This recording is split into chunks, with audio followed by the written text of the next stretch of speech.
comes up and mute. You can't mute beforehand. Well, I can mute YouTube, but then I'll forget and have a confusing problem later. Yeah. One of these days I have to figure out how to make live streams work with the YouTube collaboration so we can put both our names as contributors, so it'll share to your subs too. I looked, there doesn't seem to be a method to do it for live streams yet.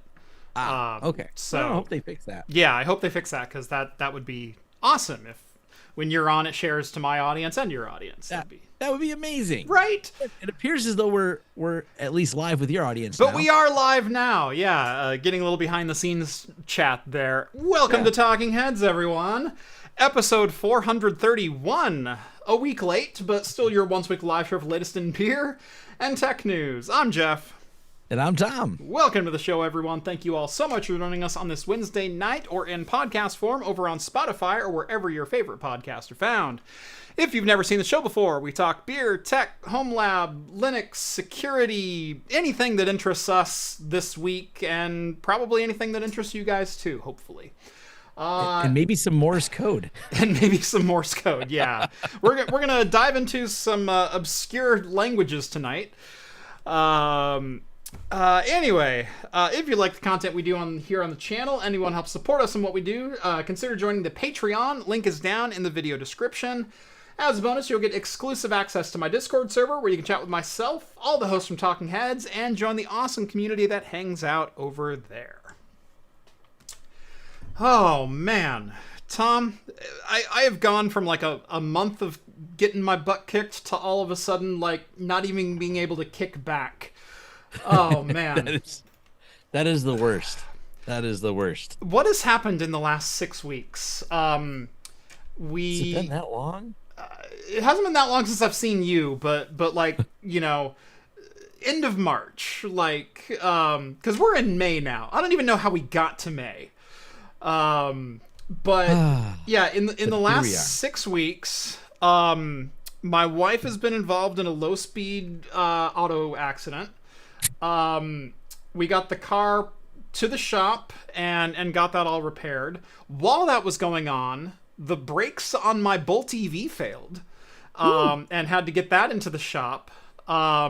It wasn't they were failing to stop; it's that they were always stopping. They were the front brakes were grabbing on and not letting go. I thought it was just the passenger side. It turns out it was affecting both sides, both driver and passenger front brakes. Yeah, it happened once or twice before, and then all of a sudden, a couple weeks ago, they locked on and just would not let go. And it turned out to be not the calipers themselves. I thought there might have been a blockage in the caliper. Turns out it was a failure of the electronic brake control module. And so the whole brain for the brake system had to be replaced. Ooh, so that was fun and expensive. Yeah, I would say expensive is the word I'm looking for. Yeah, yeah. So, yeah, we were down our only two vehicles, had to rent a vehicle for almost 3 weeks. Gosh. My Sony A7 IV camera, I turned it on to record a video one day, and it died. That was just before our last live stream. Exactly, yeah, that was literally like 3 weeks ago. Yeah. My camera, I had accidentally hit the wrong button and turned it off, and you're like, Tom's camera just died. Oh, that's right. That's right, I remember that now. So got that sent off to be replaced. That's estimated to be an $800 repair. So that's fun. On the personal side of things, my vacuum cleaner, a nice Dyson Ball 2 vacuum cleaner, my dishwasher circulation pump, my dryer heating element. What else has failed around here? All of that, like, just decided to die in the last couple of weeks. Is everything just... It's all crumbling apart. I don't know what's going on. Oh, man. And then this last week, last Tuesday, I finally went down and out with a back injury. It had been like hurting me for a little while, and then I woke up Tuesday and I literally like stood up out of my chair or something, and my back just seized, and it did not let go. And so I was down for a solid 7 days, 8 days almost on my back. I finally got back up on Tuesday. I could like stand. And then today I'm doing okay. Like, I'm not great, but I'm okay. Ugh. It's a whole lot. Yeah. So I don't know if I can't remember if it had just happened or not. This is 2 weeks. Trying to figure, because I went on a couple trips in between. I've been traveling a bit, but I let my friend's son ride one of my motorcycles because he wanted to learn how to ride, and he got pretty good. That had just happened the couple of days before our last show. Yep. So I finally got it back together last night. So my back hurts, but it's because I reassembled the motorcycle, which required lots of up and down. Yeah. So getting under the bike, pounding on little pieces of metal to make them in the same shape they should have been, so the little parts would connect where they were supposed to be, because it has a skid plate, and the skid plate got skidded so hard I had to 2x4 and a hammer, and so eventually it all lines up again. Yeah. You know, it goes back to the hip bones connected to the leg bone, and on it goes. And as I found recently with auto accidents, even minor ones, that can be like 3 panels and a door frame forward. So yeah. Man, let's talk about technology. It's got to be less doom and gloom talking about tech, right? I mean, you would hope. Because memory prices have come down. I haven't looked, right? That's what we're going to talk about, right? Yeah, we're back to normal, right? Gas is $3 a gallon again. Build a gaming PC, and fuel's cheap, and the birds are singing a little sweeter. What's going on in the world of tech? Microsoft. Microsoft password leaks coming soon to a headline near you, is the way I want to phrase that. I will say we are ever the professional show, and I realize before I even switch over, I haven't changed over to the Firefox stream, and of course, my camera settings are different. Mine's almost right. Yours is almost correct. Yeah, so let's see if we can readjust this all on the fly. So first off, let's get Firefox going. There we go. Cool. And now we can fix me. I'm going to shrink me down. Oh, look, I'm moving independently of you, but also my crop settings are off, so there's that. Oh, wait. Almost there. Oh, now that broke you. Let's see if we can fix Tom now. I don't know why this setting does this. I like watching you try. For those that want my behind the scene, I have no control of anything Jeff's doing. I just watch my head bobble around a little bit. Eventually, Jeff puts me right. Oh no, where did Tom go? Oh shit. Okay. Yeah, pretty much. I have surrendered control. That's right.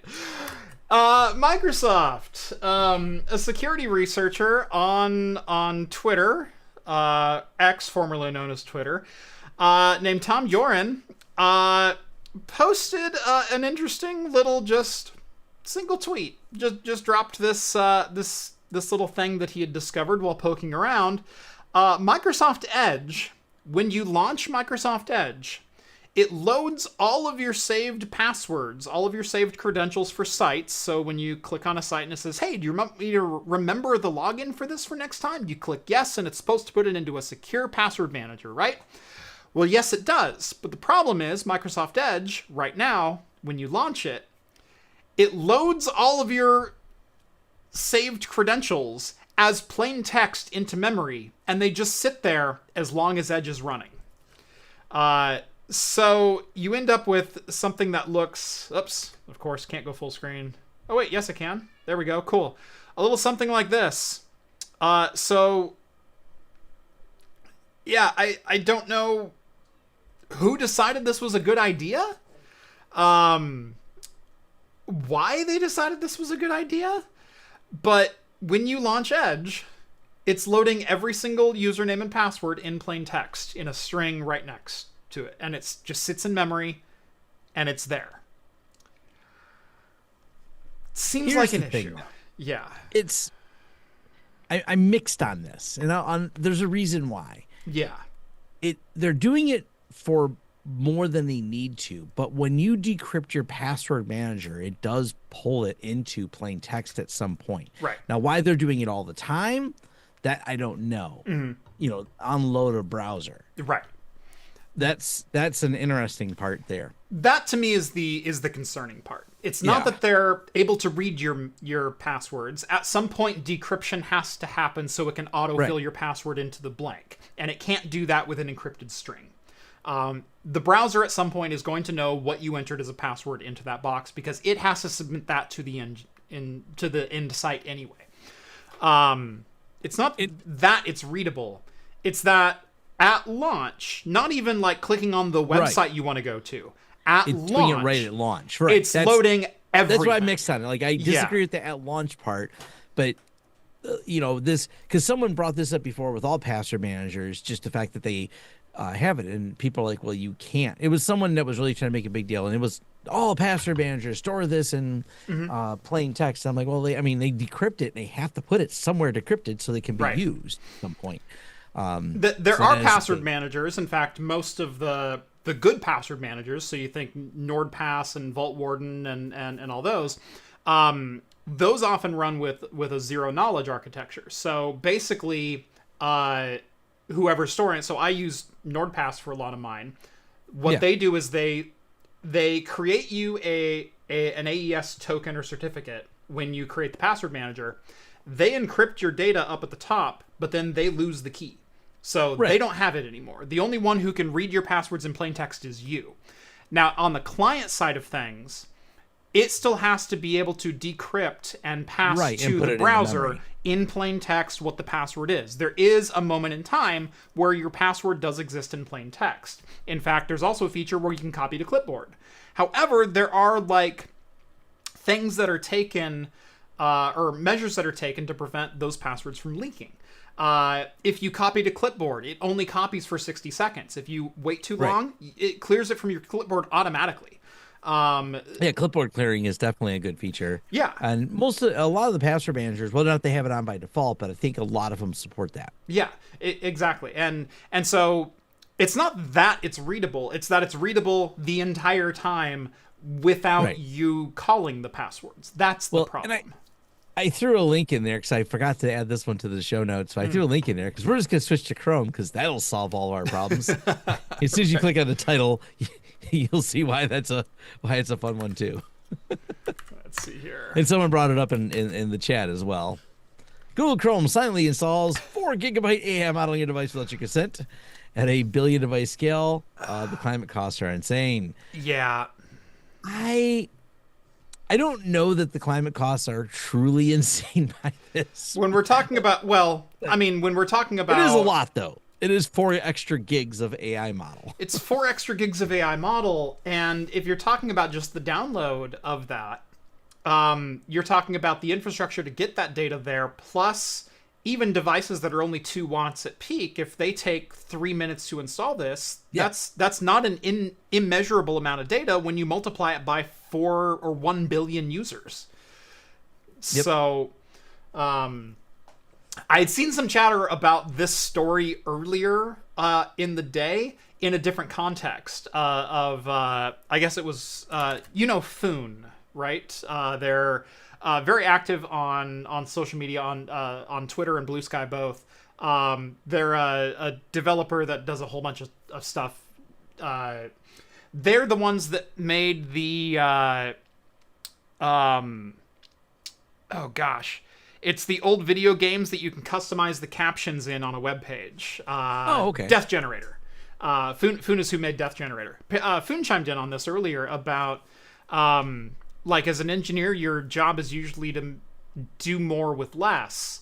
And so deploying an update to 1 billion users, you needed to figure out how to isolate that down, eliminate all your edge cases, figure out how to make it as small as possible for users who may be in third world or not reliable power or, bandwidth constrained or whatever else. And they said, I worked at Google for 9 months and it was awful, because part of the team was driving like that philosophy and the other team was like, yeah, let's throw 4 GB updates onto things. So yeah, the climate bit is probably a bit overblown, but at the same time, a 4 GB update, it's still a lot of data. Lot. Yeah. I mean, Google has the infrastructure to do it. We're going to burn through over 4 gigs today. And for all of you watching this, I'm just throwing it out there. We're pushing 4 gigs through your browser of Tom and Jeff and Talking Heads. Yeah. So That's something else to consider. But you guys made the choice to do this. Google didn't give you the choice. If you're using Chrome, you get 4 gigs. I think this is the same guy. Let me look. He had also discovered, and he had a blog post about. Let me look in his blog. I feel like it's the same guy. Yep, Anthropic.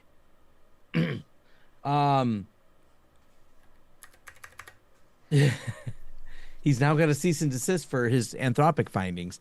So I don't think Anthropic was doing things to be nefarious. They were being sloppy, but it's basically he had pointed out that they had installed a lot more than they needed to for browser hooks for things. Yeah. Because they had set the hooks up for several different browsers. Yeah, it's the same guy that did that. Yeah. So interesting. I'm happy that people are poking at these things and not just assuming. Right. I mean, I have Claude set up on a separate computer for me because I don't have much faith or trust in it, and I don't like the fact that Claude would have access to browsers where I have everything.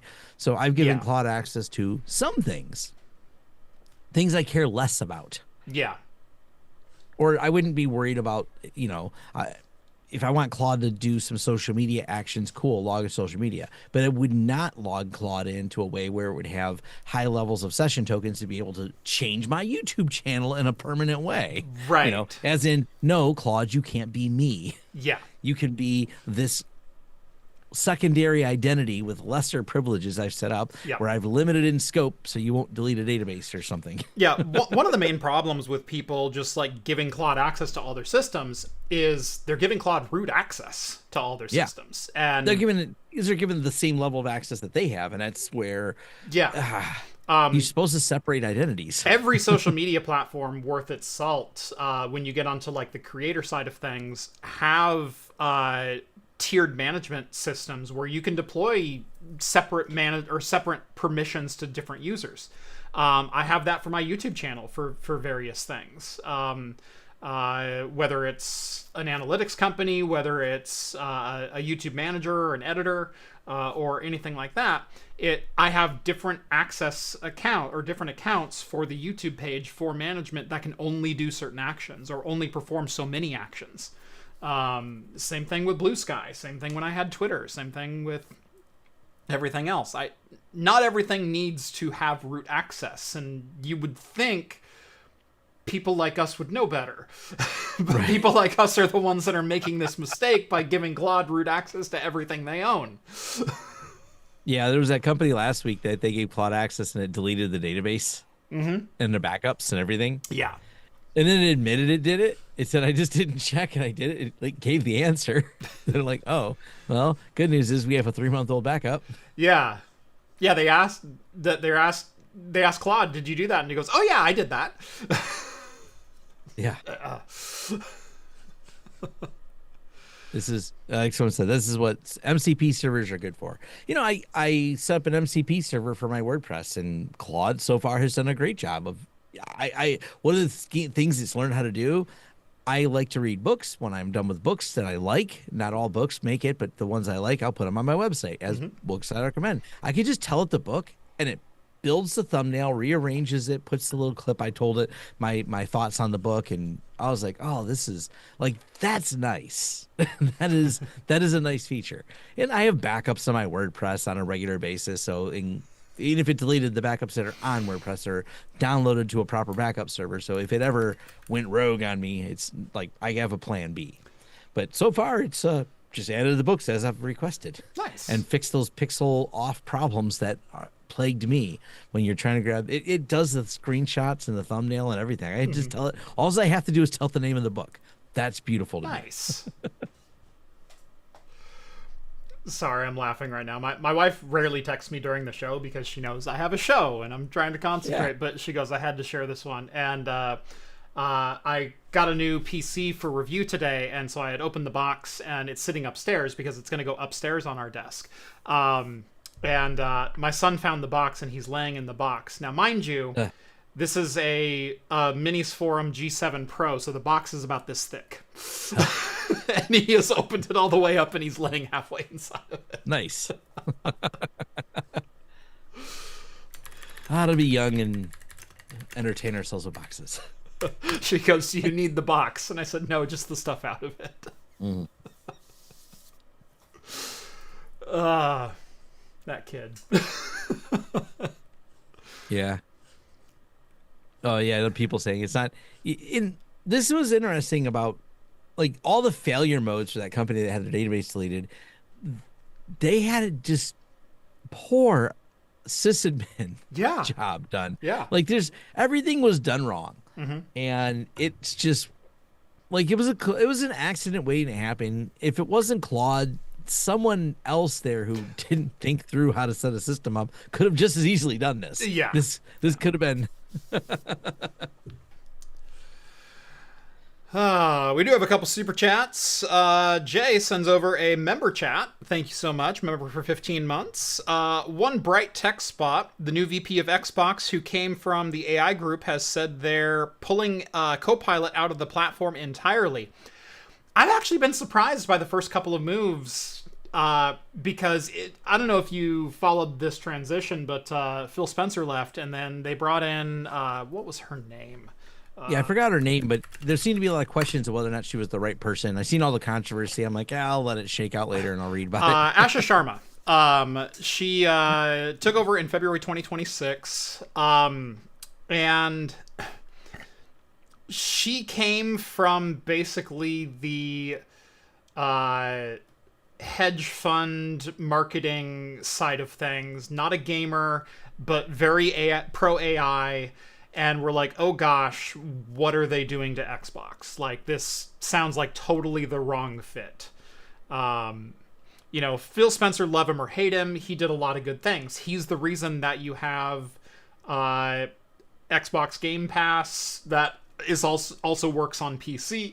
He's the reason that almost every release from Microsoft now is multi-platform, whether it's Xbox, PC, or even PlayStation and Switch.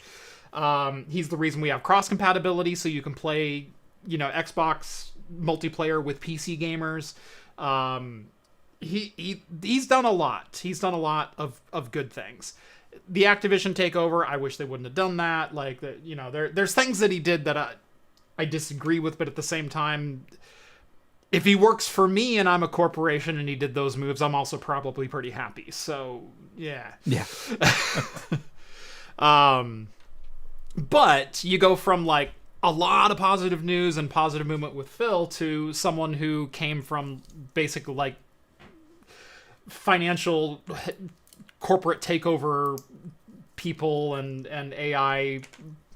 Yeah. The AI gross people. Yes. Yeah. It was also obvious she was having interns play her Xbox gamer tag for her. Oh. That's fun.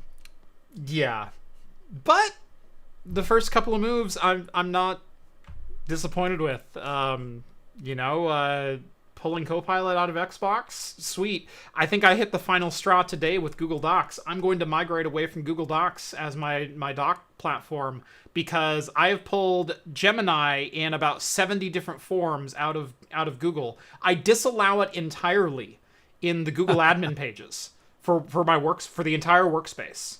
And then I will log in and there's a new fucking icon somewhere on the Google Docs page that I will inevitably hover over. And today I was writing a new script and at the bottom of the page there's the little Gemini icon, just a little tiny floating icon that's really innocent and whatnot looking, but you hover over it and it goes, hey, you might need a snappier title for this. And I went, off. God's sake, get out of here. I wrote the title I wanted because I need to be able to find this organizationally with all of my other scripts, and that's the naming scheme that I have. Why would I need a snappier title for a script? For an internal document? Yeah.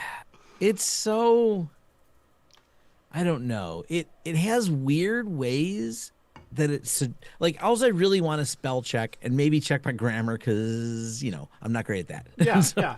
But it wants to rewrite my sentences in weird ways. And I'm just like, I would never use those words. Yeah. Can I train you?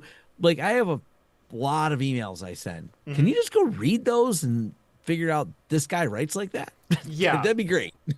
Yeah. The problem Especially is... as I'm writing technical stuff back and forth with consulting customers and just wants to reword it in a very... I would say it makes the wording more ambiguous as I'm very concise. And I'm like, no, this person needs this set up this way. Yeah. Why would you suggest like a more vague answer to this?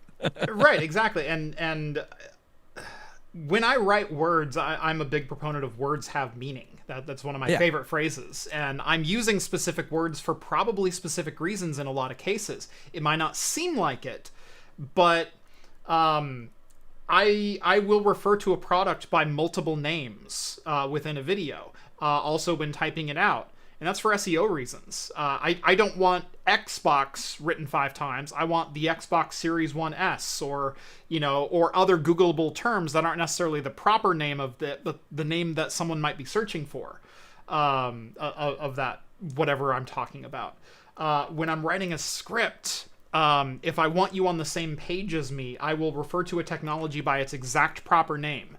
And if you know what I'm talking about, cool, we're on the same page, we can move on. If you don't know what I'm talking about, I just gave you the Google term by explaining the sentence. Yeah. Cool, Google it. This is the right term to put in and you'll find it. Right, yeah, cool. Go Google that, and then come back to the video, and now we're all on the same page and we can move on.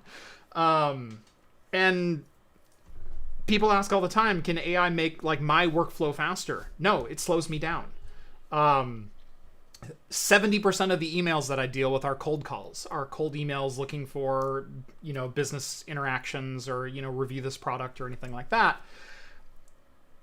You get a lot of information about a company based on the email that they send you. And you can tell the auto-generated ones immediately. You can...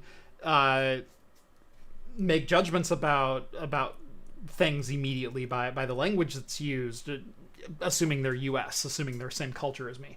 But if I just have it spit out a summary of 13 companies wanted me to review these products, and then it just gives me a product list, I know nothing about that company or that organization.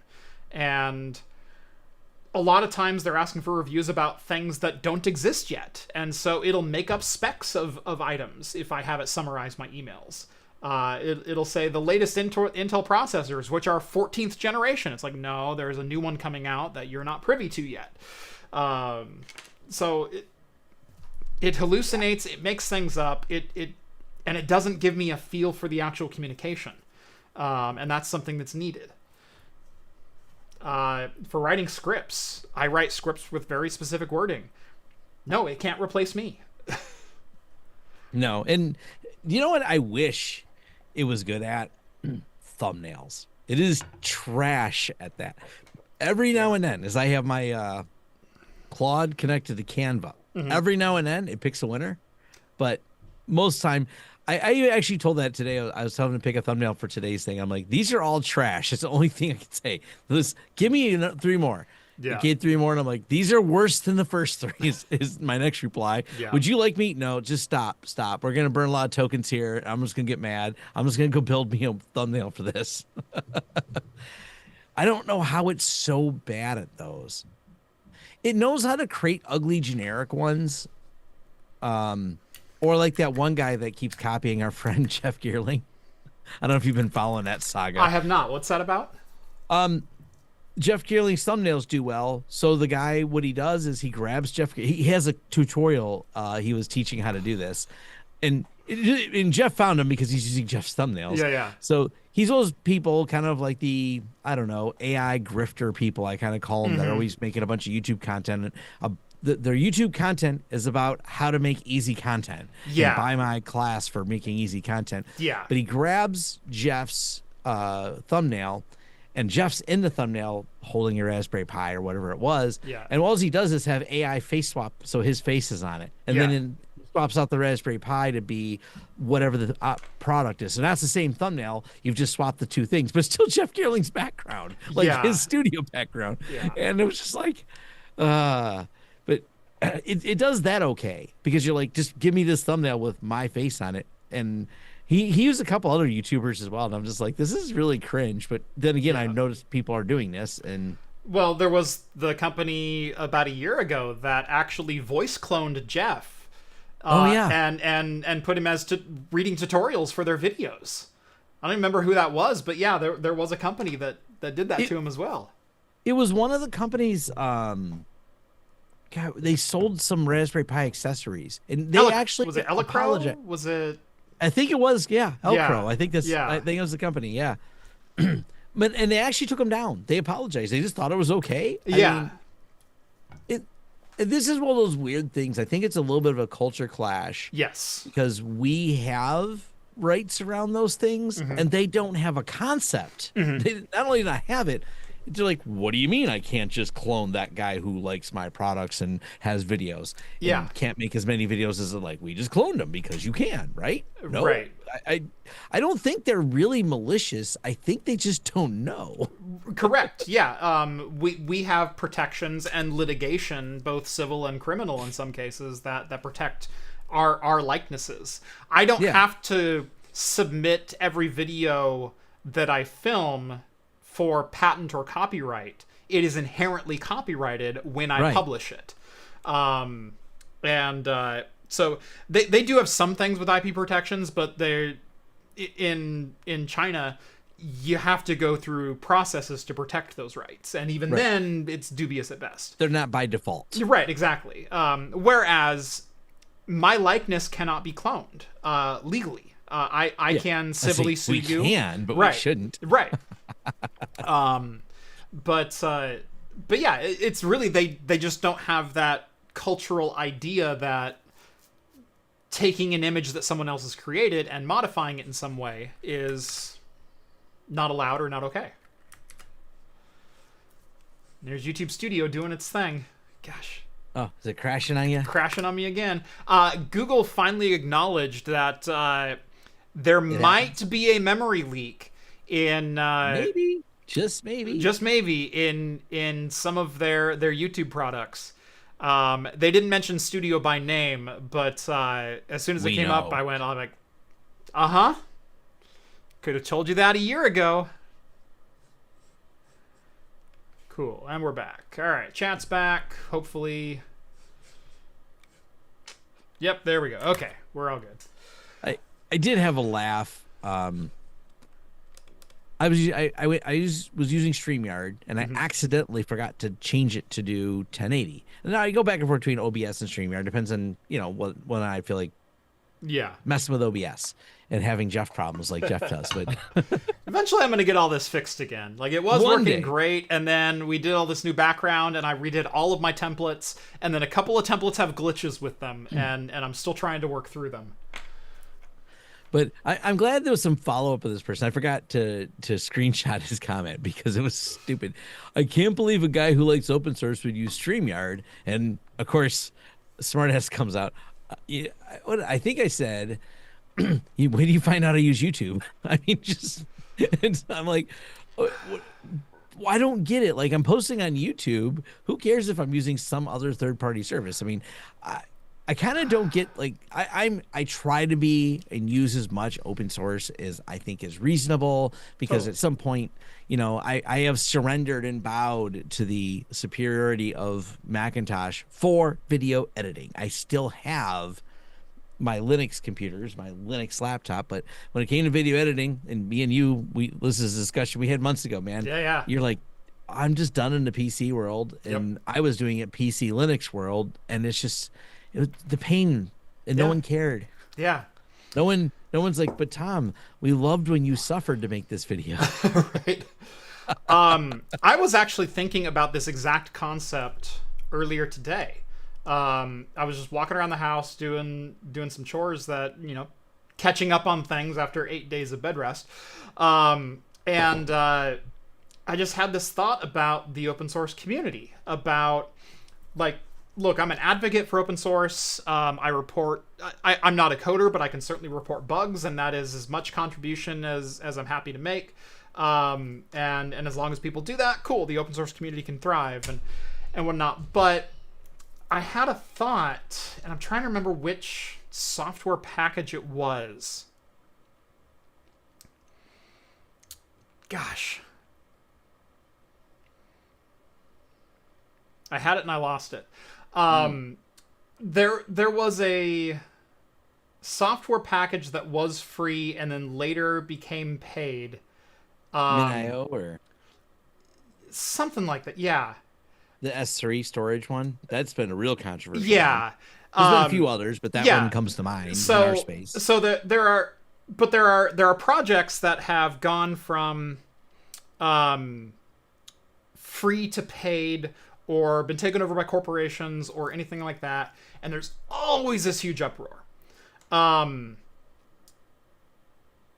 then the open source community complains that no one big ever backs them, or there's not enough financial backing or things like that to like keep these projects going.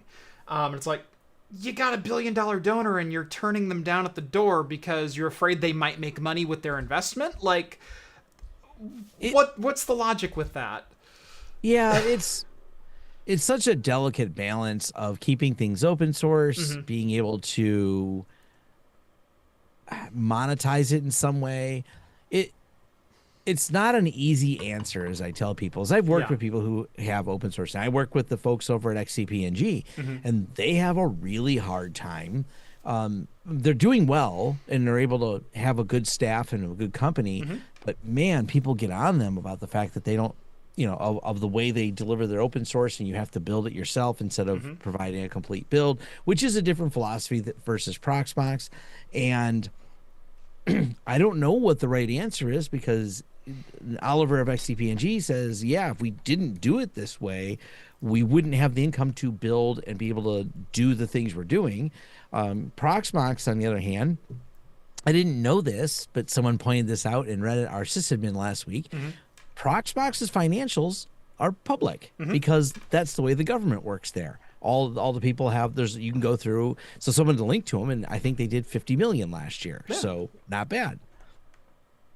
But is that enough to completely sustain Proxmox as a project? I don't know, because I don't really know. I didn't dig enough to, or if it tells me exactly how many staff are there, because 50 million sounds like a lot, but it's a big endeavor to do what they're doing. I would be curious to know how that compares against their financials from 2 years ago. Before the VMware I thought about Broadcom digging change. backwards about that. I would be really curious to see that line go up, and how many users actually switched and started buying support from Proxmox. Yeah. There's the whole TrueNAS debacle from a couple months ago that I actually had Honey Badger on to talk with him about it, and I talked to you the week before about it. Was oh no, you can't build from source TrueNAS anymore. Number one, no one did anyway. No one was anyways. Because we were talking about a story that week about the supply chain infiltration with the Linux kernel and exploits being dead. It's like, you're not building from source, otherwise you would have caught that. If you inspected every single line of code, you would have caught that, and you didn't. So don't tell me that build from source is important to you. Number two is we love our open source, but God forbid anyone make any money off open source. But you need the money to maintain this thing, and as I think it was Honey Badger who said on the podcast, the reason that we can offer TrueNAS for free and open source is we have enough paid customers to provide 200 engineers worth of salary to be able to keep updating both product stacks. And you have to be able to charge. The world works on money, whether you're, altruistic open source or not. And the only reason gaming on Linux got any good at all was because Valve invested heavily into open source. Valve invested heavily into Proton and Wine and DXVK and all those packages, and now they're investing into FEX, so we're going to get ARM x86 translation here soon. Valve which is amazing. invested. Yeah. Valve invested. It takes these corporate investments to do things. Yeah. Someone had actually said just the other day when I did a video and I had an ad read in it, which, by the way, my video was unrelated to the ad read, but it was those things is weird. Oh, you should never have a tech ad read for any type of tech product, Tom. You lose all credibility when you do that. I'm like, well, I'm talking about, it was a permissions video. Tell the Gamers Nexus fanboy to get out of here. Yeah. Just straight up. Who better to advertise tech to than tech viewers. I know. And I'm like, it was an ad for Meter, and I'm reviewing permissions and TrueNAS. I don't see the conflict of interest here. Yeah. By the way, shouldn't there be a Meter ad somewhere in here? There should be right about now. In fact, that was a good segue. Yeah. There was somewhere I was going with all that. Yeah. Why don't we go ahead and get paid for tonight? That'd be fantastic. Yeah, today's episode of Talking Heads is brought to you by Meter, and while I enjoy working on my Homelab, tinkering with my network, I also run a business, and there's times that I wish I didn't have to tinker on things. As a business, any day off is not good, and I just had 8 of those, so yeah. That's where Meter comes in. Meter delivers an all-in-one networking stack that bundles everything you need into a single package, including high-speed wired and wireless networking, power delivery, firewall and routing, and even cellular, all in a single integrated solution that's built for performance and scalability. Meter handles everything you need, from designing a custom network for your business, and will even negotiate with your local ISPs to get you the best rates on internet connectivity. All that shows up in a single cloud-based dashboard, giving you clear visibility into every layer of your network. Meter ships the hardware you need today and will automatically upgrade your hardware as time goes on, ensuring your users and your business always have the tools and connectivity they need. Whether you're starting up a new business, expanding to new locations, or simply modernizing an aging network, let Meter take care of the hassle for you. Visit meter.com/craftcomputing to book a demo today and see what they can do for your business. Once again, that's meter.com/craftcomputing, and a huge thanks to Meter for sponsoring today's episode. I don't know if they'll use this as a slogan, but Meter will take care of your stack even when you're on your back. Oh, God, you're as bad as Rhett.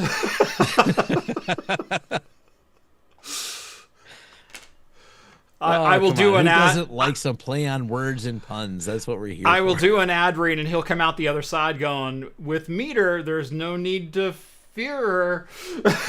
Yeah. Yeah, there's bills to pay, you know? I always, and you do this as well, and I'm not going to get too deep into it, but I call it the non-perpendicular ad. Mm-hmm. If there's an ad for a thing, first, I'm not reviewing the thing there's an ad for, or even a competing product for that. Yeah. I'm reviewing something technology in the same space, and like you said, the best thing to read to tech people, I mean, we could find some mattress company, I'm sure. But I'm truly sick of hearing mattress ads or food subscription ads. I have heard enough of those because I listen to podcasts. I do so many automotive channels, and I love like Aging Wheels, but I get it. It's brought to you by Factor. Can we move on? Yes, we know Factor. I do like Aging Wheels. He's amazing. So good. So good. So good. I think Superfast Matt even did one for Factor a couple times ago. It's like, oh no, they got to him too. I like the pacing of Superfast Matt, the way he tells the story. Yes. It's just, my wife watches it with me too. She's not into the car thing, but she can enjoy some of his. My wife likes his videos as well. She'll look over my shoulder when I'm watching him upstairs.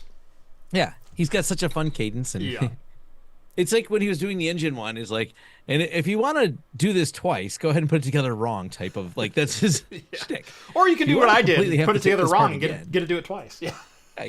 Then put it together this way, and then completely take it back apart to put it together the right way. You'll get really good at it. Exactly. Yeah. The thing with ads is... Yes, I will carry ads within my own industry. Yes, I will carry ads for things that I have reviewed or companies that I have reviewed, product for. The ad is not a quid pro quo. Well, it is. They buy an ad with me and I get money. The review, I take reviews and I don't...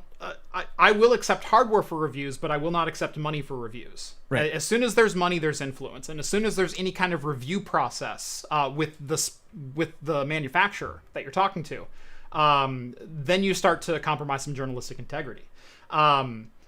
Look at every newspaper for the last 200 years. Yes, there are articles written in that newspaper for free about a company that might be running ads within the newspaper. Can you trust the New York Times anymore? I just don't know how you possibly. Like, come on. Like, a certain layer of separation from things, yes, absolutely acceptable. I work within the tech industry. I am an influencer. I hate that word, but I am an influencer within the tech industry. Guess who wants to advertise with me and probably where their advertising dollars are best spent? The tech industry. And I will take ads from anyone. Almost anyone. I have a couple blacklists, but I take ads for products that I believe in, that I actually would use or see a use case for. I'm not going to advertise garbage. I'm not going to advertise supplements or easy quick meals that I'm never going to eat and will probably hate anyway because I'm kind of picky. Like, oh yeah, this mushroom and pickle salad, this is delicious. My viewers would see straight the hell through that. I kind of like mushroom and pickles. But I'm still not going to read a food ad.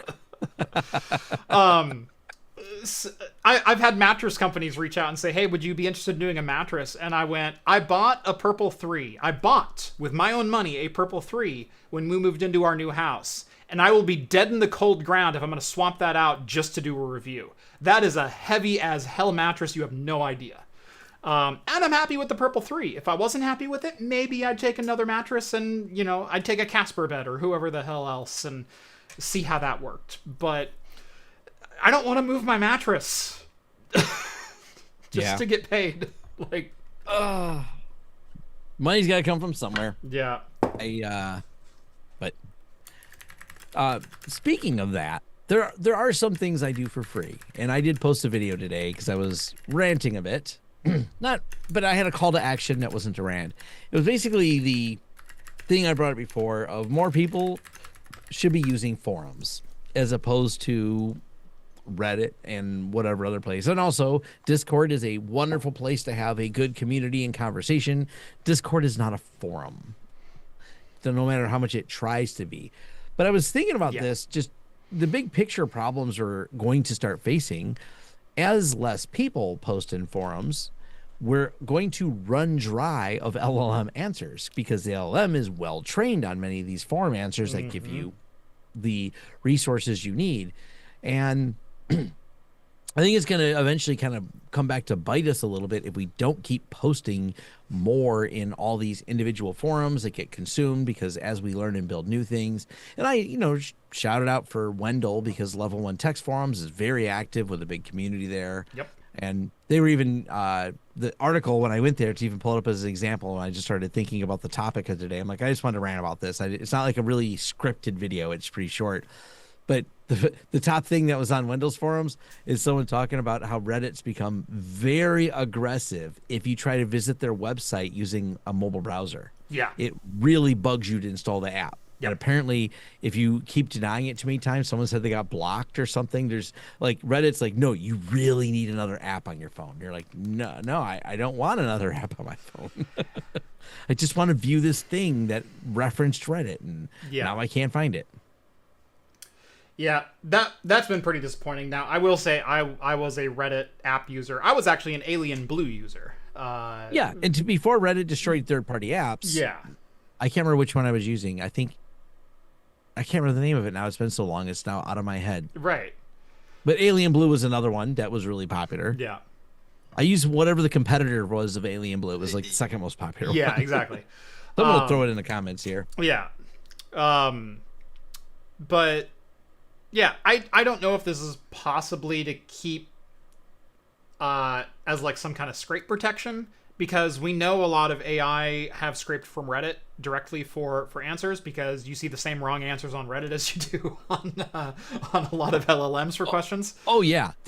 I have a theory that the reason LLMs in general are terrible sysadmins is because they've ingested Reddit. We don't upvote the right answer. We upvote RMRF. We upvote the best answer we find on Reddit. So it's often the funniest answer, not necessarily correct. Yeah, there might be some credence to that. But Reddit is a forum. Someone said that you're not wrong, and I addressed it. The problem I have isn't specifically like Discord or Reddit, but it's the consolidation of, we're a really big world of people, and we've decided that there's 3 websites. And I'm actually old enough to remember when the internet didn't consist of really 5 websites with screenshots of the other 4. So that's right. I'm old enough to remember that. So the yeah, it's changed and it's consolidated a bit too much, and I think that is a problem. I basically said in that video, and I've commented on this before, it's really not that hard to run forums. The software is good. It's out there. I've been running Discourse for 7 years now, and it's been easy to maintain. It does not take someone of high skill to maintain this. I don't put a ton of effort into the maintenance on it, and I've only had 2 incidents. One was a certificate renewal that failed. That obviously just caused a certificate error. It didn't technically my form still worked, but it had a cert error. Yeah. And one other time an update failed, and it was a pretty easy fix. It did fail because I updated it via the web interface and it failed. So the solution was go to the command line and run the command for update. So it's got a weird update command. I can't remember what it is because I've run it so infrequently in 7 years. Yeah. I remember this is a while ago. I was on. Was it Reddit one day? No, this was on the TrueNAS forums. There was I see this on Reddit a lot, which is why I thought it was on Reddit. Is you get a person who asks a pretty innocent question of like, "Hey, I'm experiencing this issue. What do you think it could be?" And I remember this one in particular because it's an issue that I ran into and I was looking for an answer for at one point.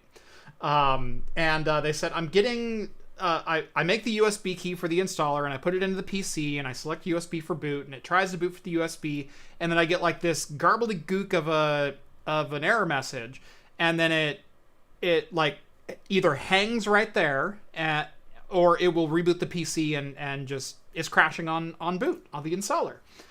And you get a couple of the generic responses of like, oh, you know, make sure it's formatted FAT32 key, make sure it's this, make sure you're using this. What did you image it with? Like, some decent good comments. There's a lot of others that are like, man, if you can't figure out how to make a USB boot, you shouldn't be installing TrueNAS.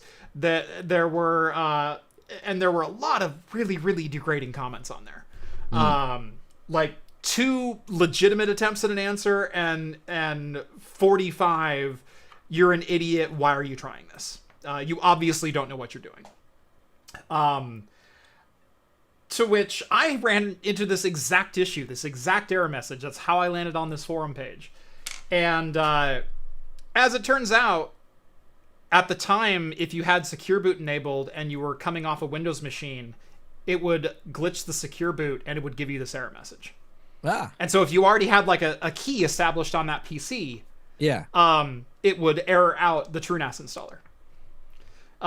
Interesting. And so, not that anyone would like know that, but to just straight up attack someone for legitimately having an issue and then dismissing them as an idiot versus actually reading, trying to understand what was causing the issue, and then giving a legit answer. Like I don't even care if you have the answer, but it's like, hey, that's an interesting point. I haven't ran into this. Is anyone else? Like, can we be helpful? Could we please? And that goes back into like, we should be using forums more. We should be talking to each other more. But as we're using the forums, try to read a question for what it is. And if there's a problem and if something's not working, even if it is a stupid, simple solution and someone should slap this guy upside the head, correct him. And now you've given him the tools to learn more. And why can't we do that more? I seen someone say their issue of forums is just too slow, but that's. Do you want a good answer? Do you want the right answer or a good answer? Or you want a right now answer? And in Discord, maybe because someone's there to do it, maybe you get a slightly more immediate. But honestly, the forums are still that good old fashioned. You may have to wait till that person with an absolute crazy history of posting on the forums of really good answers that is a wealth of knowledge, just drops that answer right there for you.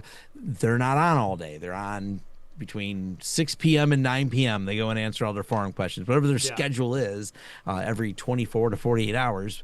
But those people are genuinely like keeping the internet going. They are the wizards that hold everything up. Exactly. They're that one peg in Nebraska. That one peg in Nebraska out there. Exactly. Although there was a really good comment on one of the TrueNAS forums a few weeks ago. I think it was when they had an update. It says, "I lost my Virginia last night, and now TrueNAS won't boot," or something like that. And one of the TrueNAS admins right away said, "Sorry, sir, if you've lost your wizard powers have been revoked," or something like that. Like they nailed it. Oh yes, nice. Another super chat. Vince from Circuit Rewind chimes in, $20. Thank you so much. Error 431. Request header fields too large. Thank you. Because we're on episode 431. Let's see. Civic says for $2. When are we convincing you to try gacha games? This was funny. So I was on the Dual Boot Diaries podcast with one Will Smith over at PC World. Literally like 2 days before I hurt my back. It was great. Okay. Yeah. So that's literally the last time I was on camera was with Will. Almost 2 weeks ago now. Anyway, we got talking about I'm doing a video because I moved my entire household to Linux. We eliminated all Windows PCs from the house. Nice. The only one that's left is my sister's, and then we do have a laptop that runs our printing station for shipping labels and also does my wife's vinyl cutter. So we do still have a Windows laptop floating around. But the reason my sister's still on Windows, she doesn't want to be, but she's still on Windows, is she plays a couple gacha games. She plays a game called Infinity Nikki and another game called Uma, which is a girl horse racing game. They're anime girls with horse ears and tails, and you're training them like horse racers. So the girls are not the jockeys, they just run. They like Naruto sprint down the track. It's a funny game. Neither one of them works on Linux. We ran into that issue. And look, they're stupid games to most people, but to her, they're something fun. They're the game she wants to play. They're the game she wants to play, and that should be celebrated. And exactly. Immediately, Civic, as soon as that episode went live, because we recorded it, I think, on Thursday, and then went live on Friday. As soon as that episode went live, Civic heard the episode and then DM'd me and said, "By the way, you can get both these games to work with a couple little command line tweaks." Oh, nice. So here you go. So we're actually building another Linux PC this week. We're going to put it upstairs. We're going to see if the games work. And if they work, we might convert my sister to Linux as well. So we'll see. Are you going to get me on gacha games? No, probably not. Just probably not. I don't need another addiction. I don't.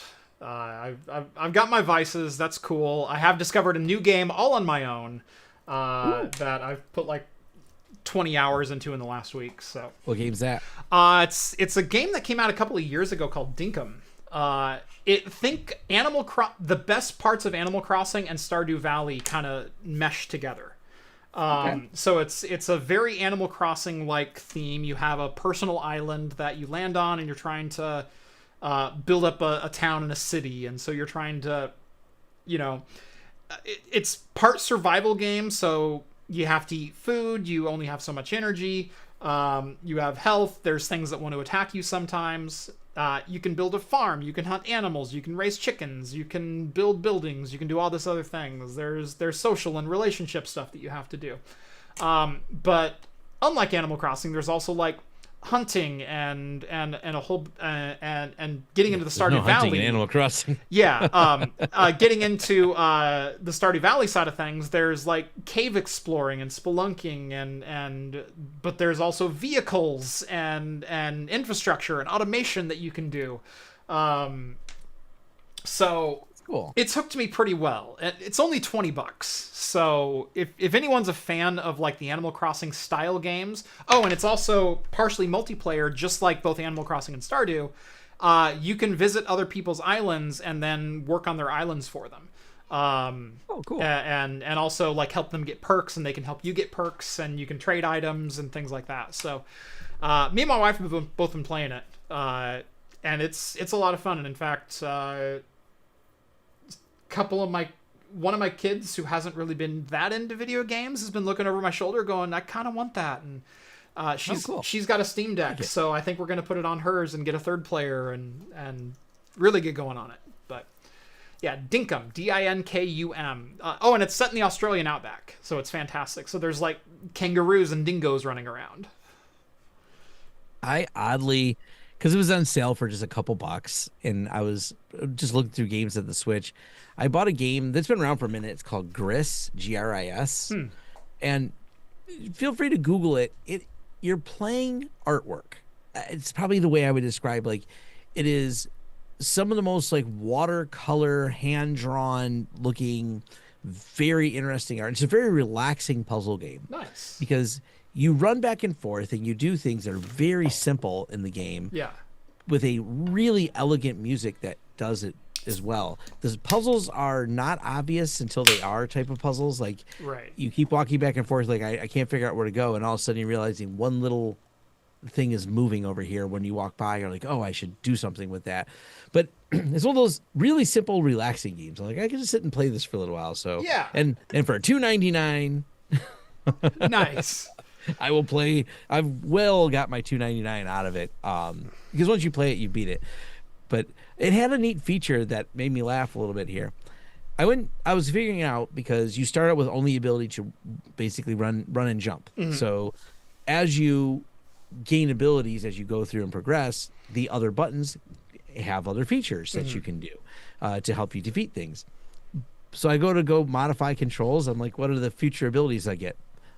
Only the things you've revealed so far show up on the buttons to customize. Anything you haven't, I'm like, there's something about that I enjoy. Cool. That's because that means I think from a programmatic standpoint they've taken the time to make the customized menu dynamic based on the status of your game, of how far of the game you've revealed, what button functions will show up. I'm like, someone thought about that. I like that, because one of my favorite things in game is exploration and discovery. It's why Breath of the Wild was so freaking great, and why Tears of the Kingdom was also really good, but I'd also already been to all those places with a slightly different feel. And I already knew where the landmarks were, and it took a lot of that feeling of excitement and discovery out of my experience at Tears of the Kingdom. Even though we had the depths all looked the same. And so there wasn't a lot of like dynamic, oh my gosh moments. But I like that in like Stardew Valley, you're exploring the caves, or you're doing things like that. With this game, you're exploring the tech tree, which is massive. So you're unlocking all your basic tools, but I'm now discovering like power tools that have been unlocked in the game. When you start out, you're like, what year is this? I don't know. We have a tent. I don't have a phone. I'm having to cook my own food off the land. But then you're digging around the island and you're discovering old technology of like CDs and keyboards and cell phones and PCBs and things like that. And so it's like post-apocalyptic survivalist, but cozy simulator survivalist. But because it's all randomly generated, you get to explore the island. You get to see different landmarks that are on your island and things like that. It's fun. Yeah.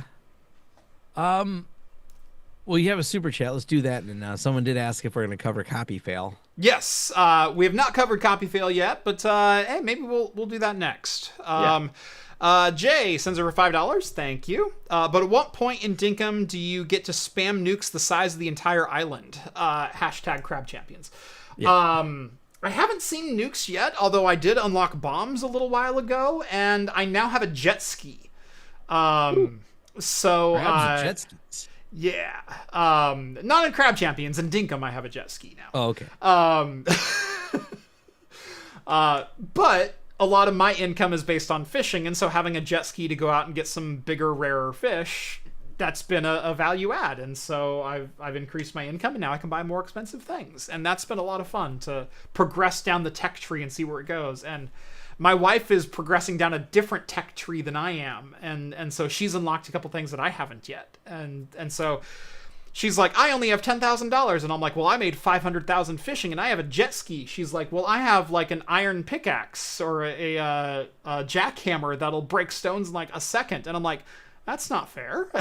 I haven't done much mining. So that's been fun. And Green sends over $5. Thank you very much, Green. I've been enjoying Windrose. That was another one that's on my list. That is the pirate simulator to end all pirate simulators, as far as I understand it.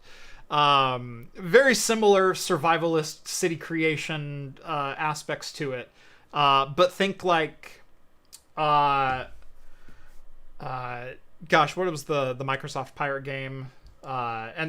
Or also Assassin's Creed 4, the Black Flag pirate game.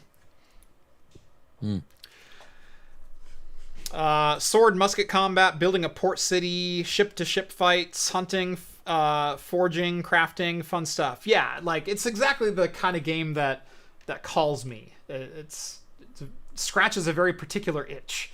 But yeah. I mean, we're all pirates, at least a little bit here. Right, exactly. Anyway, the Copyfail thing, we will talk about that. It occurs to me I didn't tell you what beers I was drinking. I already finished the first one.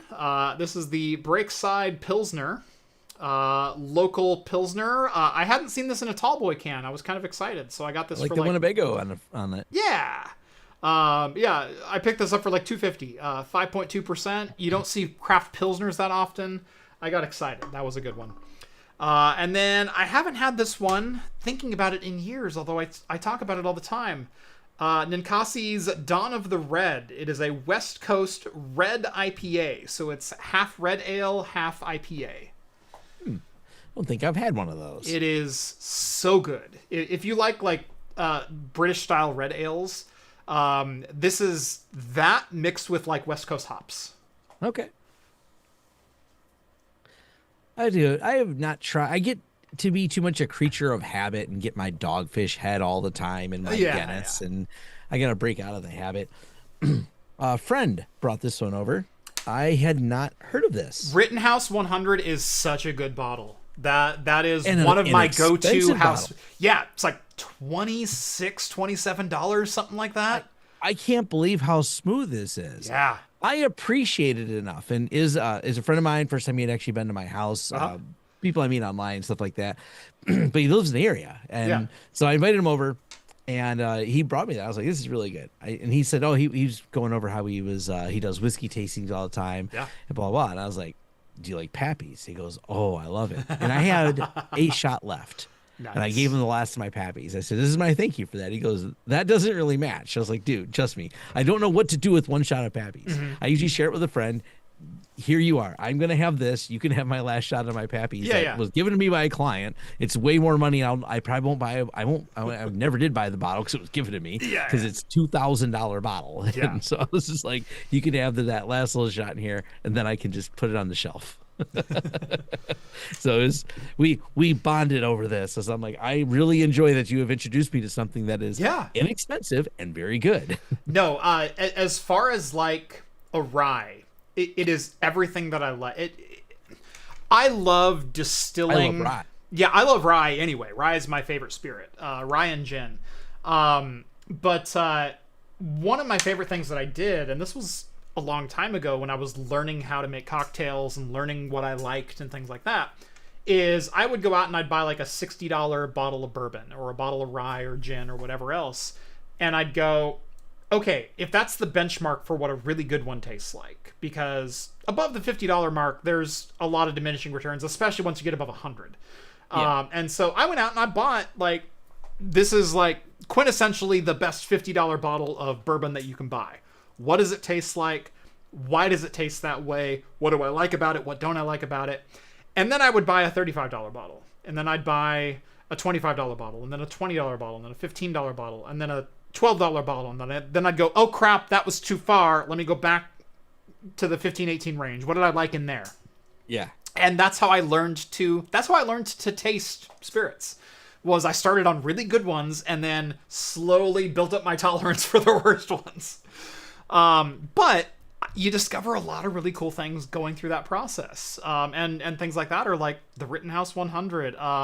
If you really like bourbon, a really underrated bourbon is the Evan Williams, not the Evan Williams black or the green bottles, because those are just swill, but the Evan Williams white bottle, the bottled in bond 100 proof.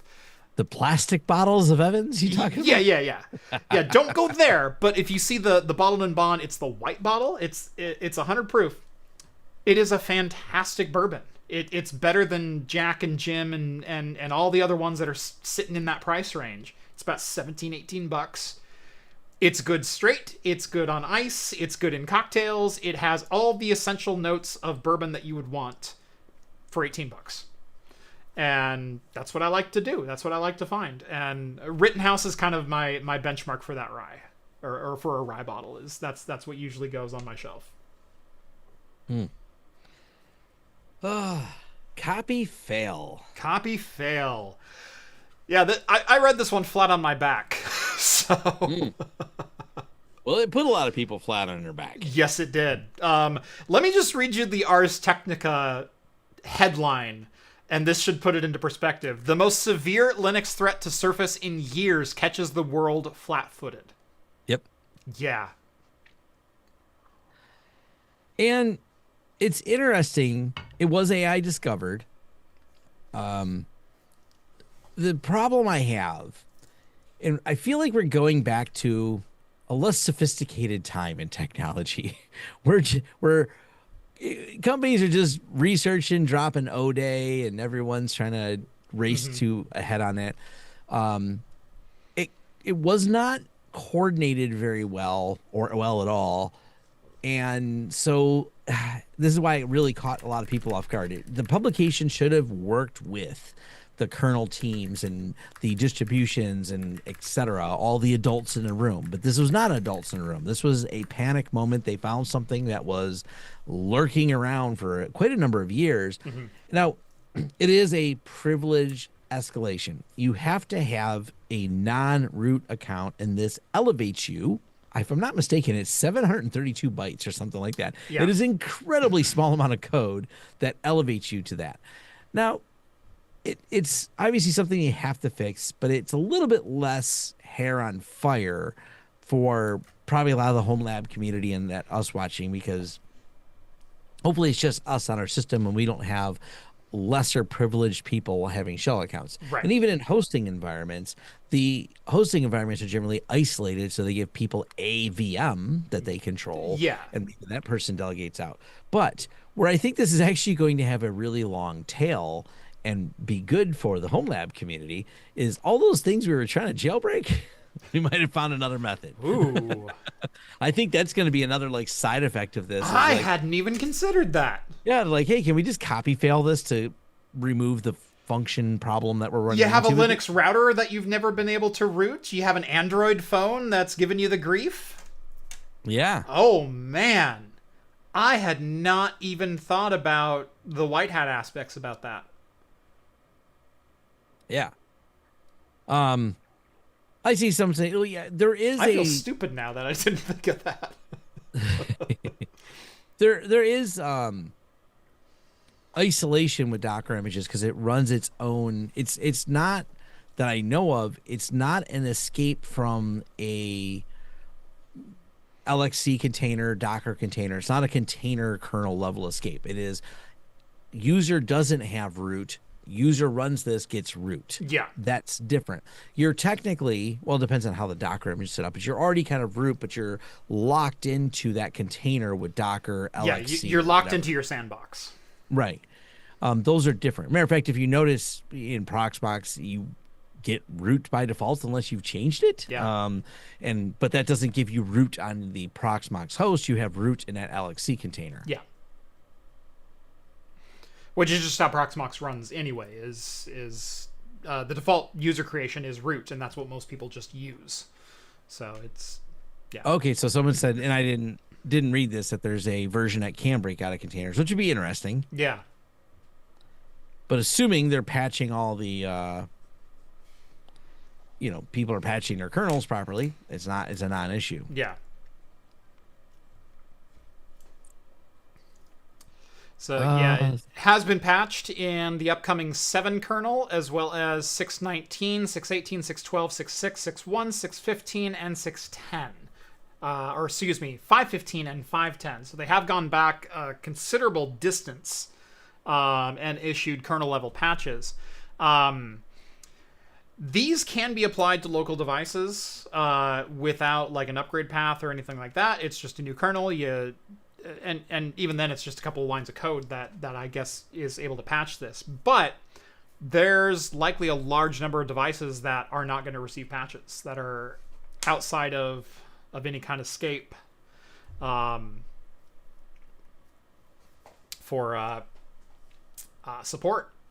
So yeah, I'm trying to see patch mitigations. I'm trying to find this because someone said that, but I'm not immediately. See, 2 days ago, Hacker News. I'm seeing if there's a separate CVE for the container escape. Yeah. I am curious about that.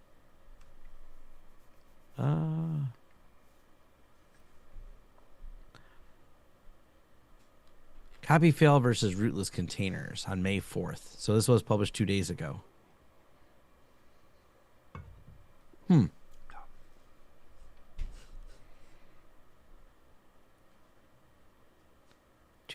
Setting up a rootless podman. That's Vince. So that's one of my other co-hosts. Says Copyfail is a variant that breaks out of containers but isn't published publicly yet. So they published the base vulnerability. Yeah.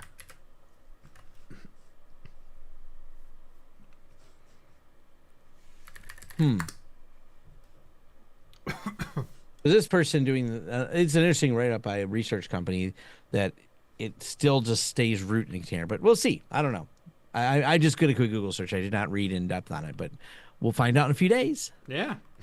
Well, I don't have to. I will log into Slack at work and I'll read about it. I have learned a lot seeing on the inside of Huntress, seeing all the threat research teams, which is cool, and all the fun things they get to do, and then the publications that come out of it. So it's been fascinating. We have some of the top-notch people there, and they're making sure things are secure and figuring out how to break things. That's how they really keep up with the tradecraft. It's pretty amazing to watch.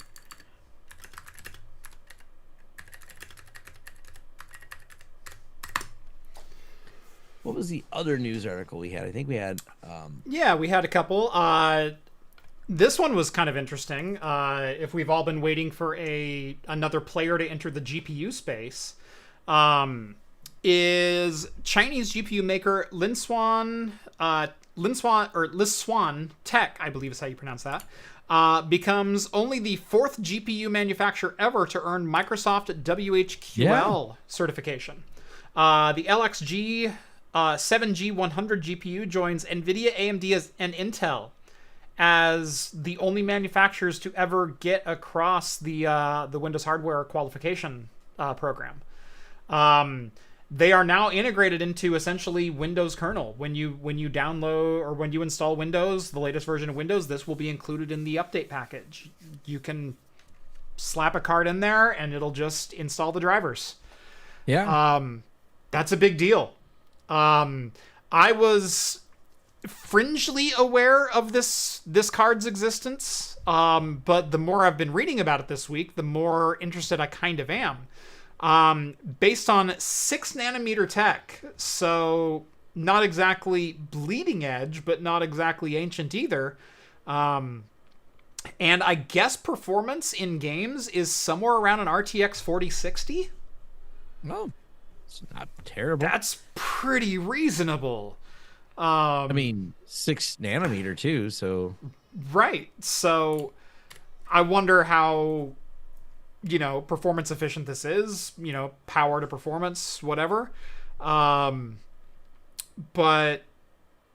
yeah, there could be a new GPU arriving in your system, or possibly in a craft computing build upcoming, because I do love me some AliExpress builds. But here's some specs of the cards that they have out right now. They have a couple of enterprise-based cards, the LX Ultra and the LX Pro, with 24 gigabytes of memory. One of them with GDDR6 ECC.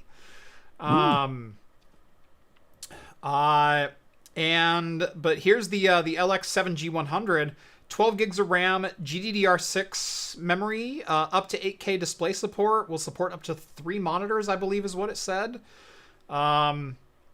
And designed for PC and workstation installs. So if I can find one, I'll let you know. Yeah, I'm still trying to decide which one I want to buy. I may go with one of the AMD ones because they seem to have pretty good support for LLMs, and it's in the affordable range that I can get a 32 gig card. I say affordable. It's for an AI project, so I'm not really gaming with it. AMD does have some pretty decent even server offerings as well. And I'm gonna run Olama with it. I know the Rockham supports Olama. Yes. So. Yeah, exactly. It was the R9700. I still know it won't create thumbnails even with 32 gigs of RAM. Right. But I can do a face swap with Jeff Geerling with it. There you go. With comfy UI. Yeah. The R9700 Radeon Pro, 32 gigs of RAM, GDDR6, 2-slot blower card, $1379. Yeah. I think it's the cheapest you can buy a 32 gig card. I don't think there's anything. The Intel Arc Pro is the only one that's cheaper, and that's about $950. Yeah. So that but guy there. Doesn't it have some driver issues still? Has some bifurcation issues for sure. My last video that I published was SRIOV exploration on that. I didn't test much compute on it, but the rasterization was really good as a solo card. Less than good as a split the card. bifurcation. But Intel has been really beating the drum about their Intel One API, which I guess you can take CUDA instruction programs and just run them on this, and they should just work via translation layer. In theory. I haven't tried it. I know a couple people who have. Yeah. So that's the only one that's cheaper is the Arc Pro B70. For MSRP is supposed to be $950. They've been trending $1,000 to $1,100. It's better than the price of some of the other stuff. So. Yeah. AMD still likely has better support as long as the models you're looking at do support Rockham. So yeah.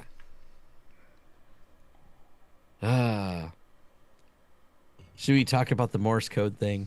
Yes, let's. This is so dumb. It's delicious. Let's talk about this. And I'm looking over because I have a cybersecurity large group chat I have, and so I started posting things in Morse code in there. And there's enough ham people that they're not replying to me in Morse code because this is the article I had shared with them, and they found it equally funny. Yes. So. All right. So you posted this one to our notes. I hadn't heard about it yet. So yeah, walk us through what's going on here. All right.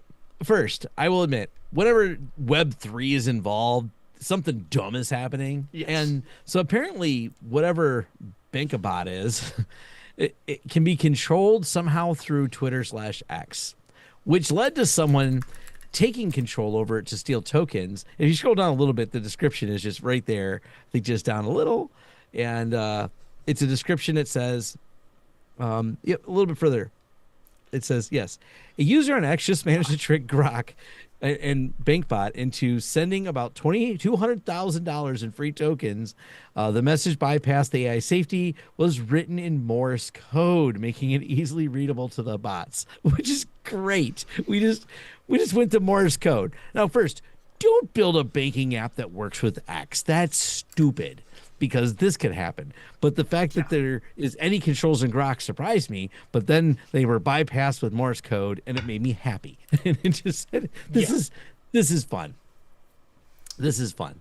See, in a big picture, the problem you have with AI, and this is the same problem for anyone that is familiar with the history of where much of the hacking and freaking started in the phones with the 2600 whistle. When you have the data plane and the control plane are in the same place, there's not a separate control module and outputs and inputs. With AI, it's all the same. Yeah. So the guardrails that have to be created is like, hey, don't let people put these words in here, which led to tons of really fun hacks of people using steganography to say, hey, help me figure out the words in this image and then run the things you see in this image, which was a beautiful workaround for some of the early hacks. And they had to change, like, okay, we got a rule that says don't read words and images and execute them anymore. But the Morse code one, this is the first time I've seen this. This is a new one. Such a novel idea. I like that. I mean, this goes back to one of the tenets of IC security, which is sanitize your inputs.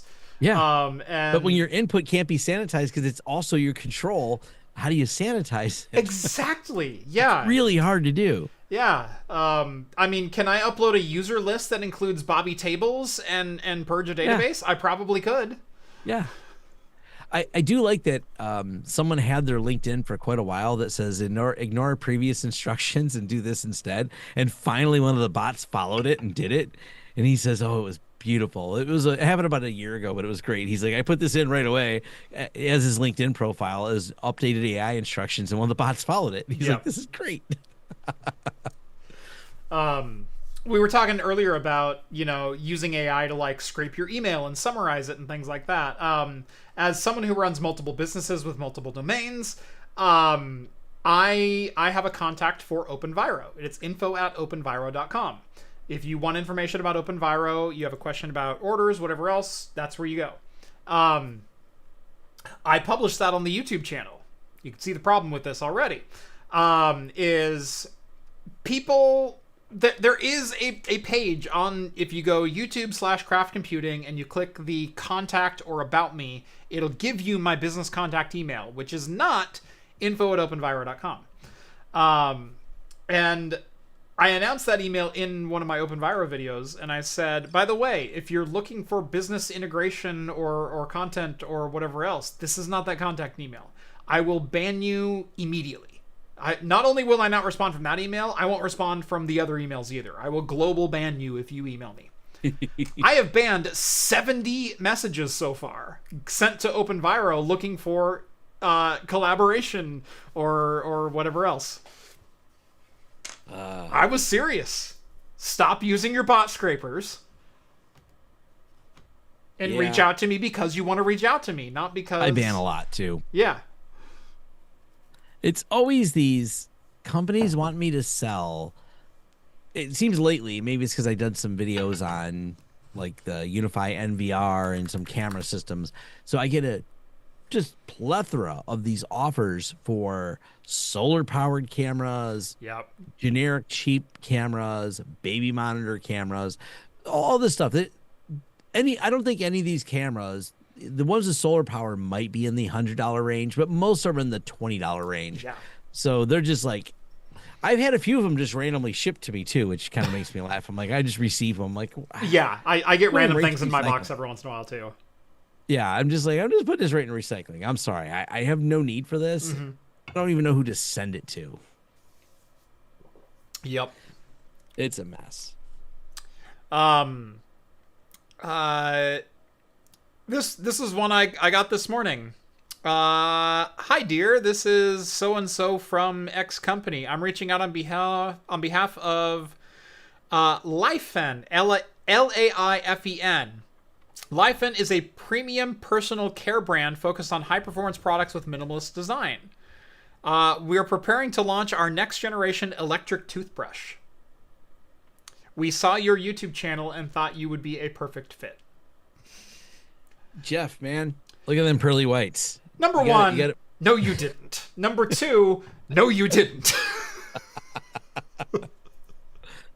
All the junk. I do appreciate a few years ago, probably a long time ago now, when MKBHD, he did that I said yes to everything for a week video. Yeah. and he reviewed a coffin, and he reviewed just the most random collection of things. Oh yeah, And no, I thought that was great. I get collaboration invites for all kinds of things: makeup products, hair dryers, toothbrushes, AI powered cameras. Let me just go down the list here. This one, that's another hair dryer. So 2 hair dryers. AI native smart workspace built to help creators, founders, and teams work way more efficiently. Cool. I got one for a Bitcoin miner today. I got one for a Bitcoin miner as well. Yeah. I thought that was like, I haven't seen a Bitcoin miner in a minute. So like They I thought still that grift mine, was over. but they still mine, but not via GPU. But also, yeah, that's also a grifter. Yeah. Like I thought, I was like, I thought we were over that grift. Yeah. They're offering me a free sample of their, I'm not going to give their name because that would be free advertising. Miner. Yeah. I get 10% commissions on every sale, and my audience gets 10% discount. Yeah. Oh god, these are the most. They're showing me the videos of the other creators that have made videos, but they're completely AI generated. They're AI generated. Yep. Yeah. These people did not make that video. Yep. And they're like $150, $300 a piece if you go to their website and you look at the actual units. And they're little ASICs that are probably 10 watt based on the little tiny aluminum heat sinks that they've put on these things. And it's like, oh yeah, that's gonna earn me some Bitcoin. $150 worth. Yeah. No, it's not. Oh, here's one that you may not have. Do you have someone who likes to send you map posters, like just world maps to hang on your wall? Oh, that's interesting. That's what I said too. They actually look kind of nice. Yeah. But I'm just like, I don't really know how I review this. So Yeah. it's a poster. I mean, it's the map collection. I came across your YouTube channel. I really like your content. We're launching this insert name of company map collection, a series of visually striking maps showing voyages of explorers. Okay. And it does. It's got the routes for different boats over time. Yeah. Okay. Yeah. No, I get emails all Not the really time. into cartography. So. I get emails all the time for random things, and I will often respond with, look, we don't do reviews on this channel, but if you want to buy an integration, here's our rate list for selling ads. If you think my audience is a good fit, then you might be interested in an ad for it. And look, people want me to do more not necessarily in genre advertisements. I can do frozen meals. I can do mattresses. What do you want? Yeah. I can do Raycons. I can do Raid Shadow Legends. What do you want from me? Well, I feel free to cover the Steam control real quick because I need to. Yes. So I'll be right back. Absolutely, no problem. Yeah. As the title says, the Steam controller launched and it's gone. Steam controller sold out in 30 minutes and took down Steam in the process. There's no word about how many were sold. I don't know if we'll ever get that word, but it seems a lot of people were interested in the Steam Deck, or the Steam controller. I certainly was, and completely forgot because I was flat on my back, that the pre-order day or the order day was on the 4th, on Monday. So, yeah. Jeff would look awesome doing a makeup tutorial. Thank you. Yeah. Eventually, I'll probably get a Steam controller. I bought a Steam Deck on day one. I'm going to buy a Steam Frame on day one. The Steam Frame is the thing I'm most interested in, is because it's a thing that has no competition, in my opinion, at this moment. Based on the features and use that it's advertised, where it's a standalone VR, or it's a PC connected VR, or it's an Android player for VR games that you've bought on other platforms. By the way, it'll also play your PC games in pancake mode. It's portable, it's travelable, it's light, it's everything that I want in that.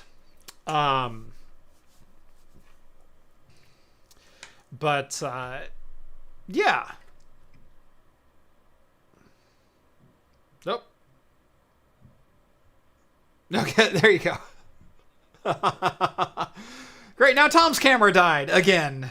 Yeah, guess what's right next to the light switch button. By the way, I also replaced my upper camera, so I might look a little sharper now, and I have autofocus, which is great, so I can show off my beer cans finally. Yeah. The other camera's in for repair. They received it on Monday, and so we'll see exactly when it gets back. They already gave me like a best case and worst case scenario. It's going to be between $600 and $800. Okay, so cheaper than a new camera, but way cheaper than a new camera. That still sucks. Kind of. So I don't know what I'm going to do. In the meantime, well, here. So my cameras are both full frame. I had an A7 III and an A7 IV. I haven't used the A7 III in probably a year or so. And that's just because for video use, it's very finicky to use. I found it easier to remount my A7 IV wherever I was moving to than set up the A7 III and then deal with some of its little idiosyncrasies when shooting video. So I was already looking at selling the A7 III body. My A7 IV broke, and I used the A7 III for one shot, or for one video, and it was also a headache. And I'm like, I don't know that this is good enough for a backup camera for me anymore. Workflow wise, I've evolved beyond it. I think I need a new camera, and so I went ahead and bought what's up here right now, which is a Sony EV10 Mark II, which is only APS-C. It's a Super 35 sensor. My lenses are all full frame, except for the one that's on there, which is my Sony 18-105, which is the first Sony lens that I ever bought, which is a hell of a walk-around lens and only works on APS-C. So I haven't used it in like 4 years. But I'm like, this is kind of nice now. And I know, Tom, you run an FX30. Yeah. And I'm going, do I get the A7 IV back and then just sell the A7 III and the A7 IV? I mean, still have a value on eBay. Right. And buy an FX30 or maybe stretch a little bit and get it like an FX2 or something, which is kind of it's the full frame cinema camera version of the A7 IV that I sent in for repair. And I'm like, man, the EV10 Mark II is very video centric in its controls. It makes a lot of sense. It's very easy to use. Plus, I can slap that 18-105 on it, and it's the perfect on-the-go camera. Yeah. But then if I buy an FX2, I can still use my existing lenses, and I get all the updates of a cinema body, but the same sensor that I loved on the A7 IV. And so I think that's probably what I'm going to do, is I'm probably going to sell the A7 III and the A7 IV and buy an FX2 once I get that one back. So what's between the FX2 and FX3? FX2 is based on the A7 IV's sensor, so it's a 26 megapixel sensor. It is full frame, but the A7 IV is a hybrid camera where it's half designed for photo, half designed for video. Okay. Versus the FX3 is full video. The FX3 is a pure video camera. It'll do pictures, but kind of in a pinch. But it's also only a 12 megapixel sensor, but it's a binned 6K sensor that runs full frame. And so I was thinking about getting the FX3. Yeah. But I said, I don't really need full frame, and so I went with the crop. If you've already got the FX... they're both great. The FX30 is a phenomenal camera.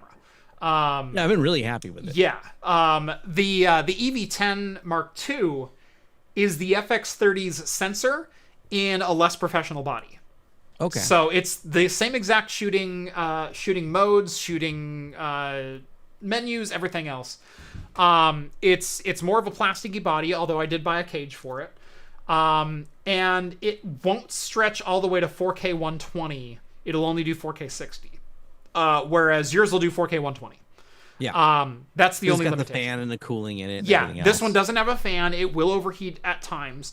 But I mean, I've been on it an hour, 45 minutes. The camera's been on for 2.5 hours at this point.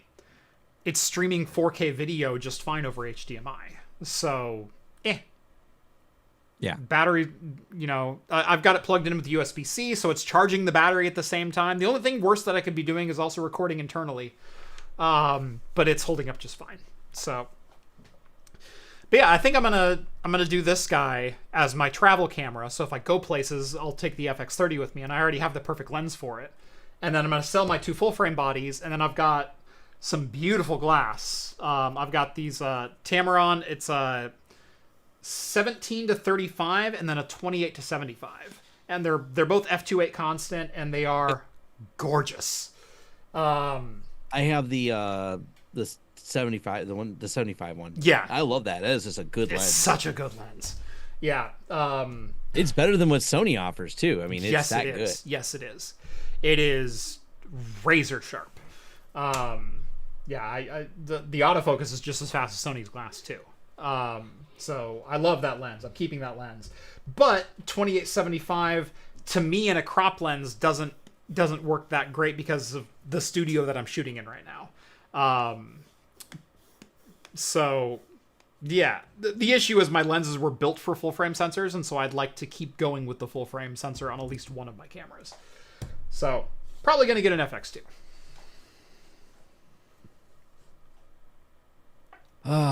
All the upgrades. Yes. Yeah, on top of my dead dishwasher and dryer and everything. I was on my back this last week, and our hedges needed done by the corner. We have a corner lot, and our people on our street, when they're pulling out, our hedges sometimes grow beyond the visibility because it's like a corner that goes around. Oh, and so if our hedge gets too big, people can't see around the corner anymore. And so we try to keep it trimmed nice and tight to the sidewalk. And over the last, spring started, and so it started to grow again. And I hadn't made it out there to trim it yet. So my wife went out there and trimmed it. Cut right through one of our extension cords. Oh. Because it's an electric one. So she plugged it in, and I almost warned her. I went, if you let your guard down for a second, you will drop the extension cord, and that thing will cut through it like butter. Yeah. And I've done it like 3 times myself, and I'm really good at it now, but it took some practice, and she went right through one. Yeah, I think I have an extension cord, one of my long ones. That is what had the 2 cuts that are in it. Yep. From that. There's not an oops, it got stuck. The hedge clipper that I have is really good. It goes straight through. Yeah. And so sparks and away it goes. Sparks, and now you have 2 halves of something. Yep. So, on top of all the other things that died, I now need a new 100-foot extension cord. It's been a great month. I was worried because I was doing some NVR upgrades, and the drives are all fine when I took them out of the old NVR. When I put them in a new one of them gave an error. I don't know if it was an insertion problem. It decided to rebuild it, and it has no more errors, and I'm happy. Okay. Because, damn, those are expensive. I was like... God, yeah. If I had to replace one of my 22 terabyte drives in my main NAS right now, oh, God. Yeah, and I'm giving my old NVR to my friend. Yeah. And I said, look, man. BYOD, buddy. but you got to buy hard drives for these. He goes, oh, he doesn't. He works in cybersecurity, but he doesn't do hardware very often. Yeah. He's like, oh, it can't be that much. I could probably pick up some recertified drives. I said, brother, here, hope you're sitting down when you look at those numbers. Yeah. He had a little sticker shock. He's like, I can't believe it's a mess out there. Yeah. Even smaller, like older 12 terabyte, 8 terabyte drives are expensive. I'm like, they are. Remember a year ago, 12 terabyte was starting to crest the $100 mark on the way down. And in fact, I saw some listings for as low as 90, 85 for 12 terabyte drives. 250 again. Like, God, I thought we were past this. I know. I do happen to have, and I might donate them to them because I'm not doing anything with them. Yeah. 4 very low hour 4 terabyte drives. Yeah. So relatively low hour. They were in use for about a year, so they got plenty of life left. Yeah. They were in because I get rid of. I finally decided just no one's asking about it anymore. My lab is not just my lab for doing YouTube videos. My lab is customer has question, and Tom has something similar to customers' equipment that he can answer the question about. And I'm not getting any requests anymore for Synology NVR stuff. Yeah. So, one, I have to figure out what to do with my old Synology NVR. I think I'm probably going to sell off some of my Synology. I have extra Synologies, and I'm like, I'll probably just sell them because they're still within support, so someone will buy them. They work. I just don't need this many of them anymore. No one's asking about Synology NVRs anymore. Well, cool. I guess. Yeah. I like when I can reduce equipment that I have here. So all this is stuff I bought, and it's been hanging out for years because we sold a lot of Synology because they were the only game in town that had availability in 2021. Yeah. If you remember those, like 2021, it wasn't even about price. It was like just nobody has anything. Right. Can I buy it? Yeah. Can I buy this? Is it anywhere? Yeah. And I am so glad I did procurement up until 2020 when you got out at the right time. I did. Yeah. We got all of our clients into the pandemic. I retired July 1st, 2020. And so I did all the transitionary periods, all the work from home, all the home education for my school clients, all of the remote doctor's visits, all the clients that I used to have. I spun them all up for remote services, and then I bounced. Later. Time to retire. It's your show now. Yeah. Yeah. I still do the consulting. So even though I have the job at Hutch, I still do all the consulting work. So that's been kind of a fun juggle back and forth. Yeah. I am convinced that I don't know how to describe it exactly. I'm trying not to be too insulting of these companies, but they just make the most garbage products. It's any of these home automation things that are sold to people who have $10 million houses. It is truly some of the most awful tools to work with. I was trying to help configure some type of water automation system that they had for the sprinklers on the property. Yeah. Who builds something like this in 2026? You have to open a port on your firewall and port forward it to the device. And then you go into the portal of their website and you put in your public IP address. We're client server, not server client? What the is this? The server reaches down to the client and you have to open ports. Oh, God. The setup work on this is stupid. I'm like, who builds a product like this? And it's some big irrigation control system. Like they've always built it this way. You have to open up a port. And then now the person I'm doing this for understands technology. And so what we've had to do is build the list of IPs, of which there's about 8 different IPs in AWS that this company may send a signal from. So we created an allow list for these 8 IP addresses because the company gives us the list of them. I'm like, you don't come from one IP, you come from potentially 8. Okay, why not? So we created a list so the port is not just open to the general internet.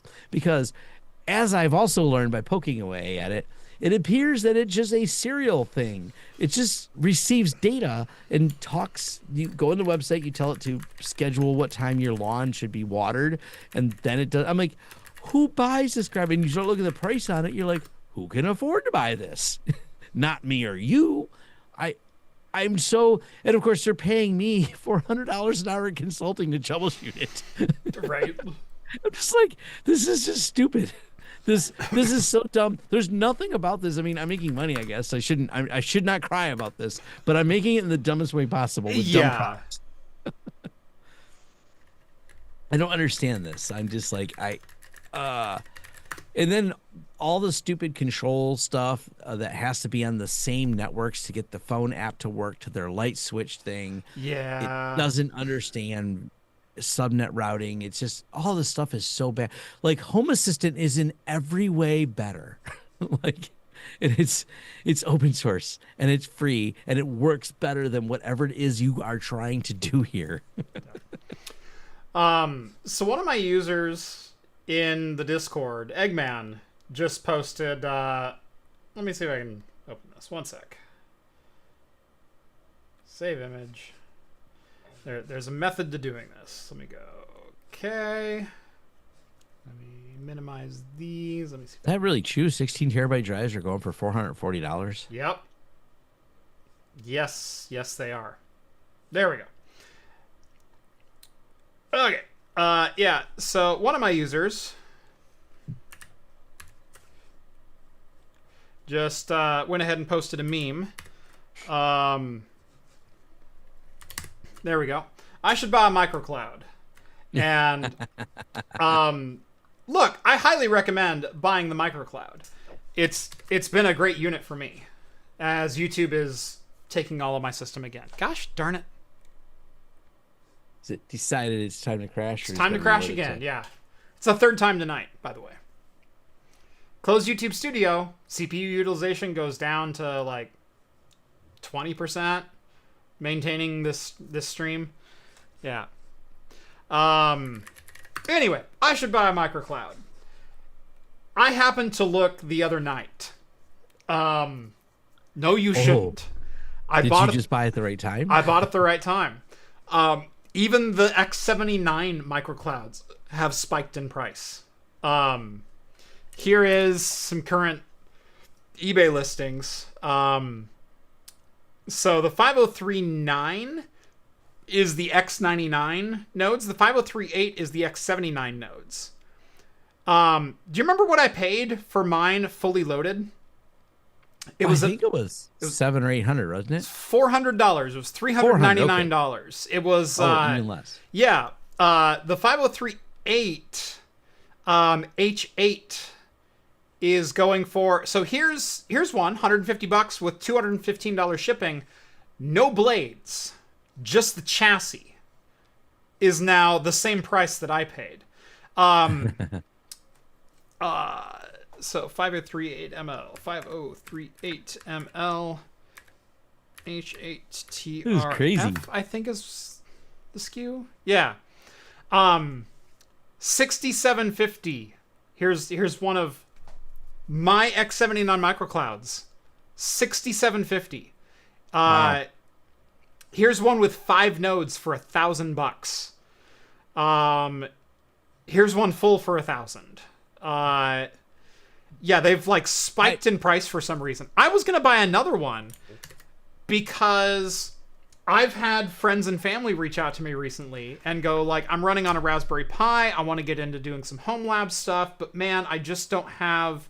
I can't buy things right now. Like, it's insane. And I'm only using 5 out of my 8 nodes. And I went, look, if you want your own node, let me just stick a node in the box and you can fire up whatever services you want. I'll give you a Proxmox install with a root install. I will make it part of my cluster, but then it's also part of my backup network. And so I can see what you're doing. But it'll also be part of my backup system, which is on the same cluster. It all just works. And I've had a couple of people take me up, and so I'm installing a couple nodes for some friends. So many so that I looked at going, well, hell, I might as well spend $400 and get another 8 nodes and see if other people are interested. Until it's a lot more than $400. Until it was $4,000. Yeah. I think it's your fault, Jeff. You did the video on it. Next thing you know, prices skyrocketed. Look, I have had this effect on things before. I can't say this is entirely me, but I also can't entirely discredit my influence either. Yeah. There is some Jeff influence going on here.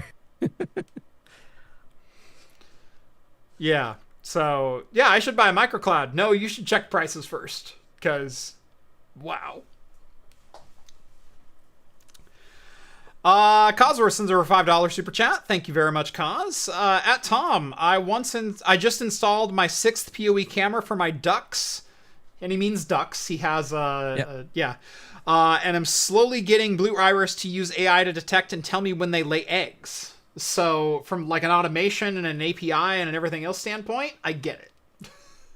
Yeah, I imagine Frigate might be good for that as well. And if I'm not mistaken, there's not a problem at all splitting your data, send some into Frigate, because Frigate, I've not used it, but as I understand it, it's much better at some of the object recognition because it can do, what does it use? The YOLO engine, which is a specific engine for doing object detection in images. Mm-hmm. My friend's using it for his train things.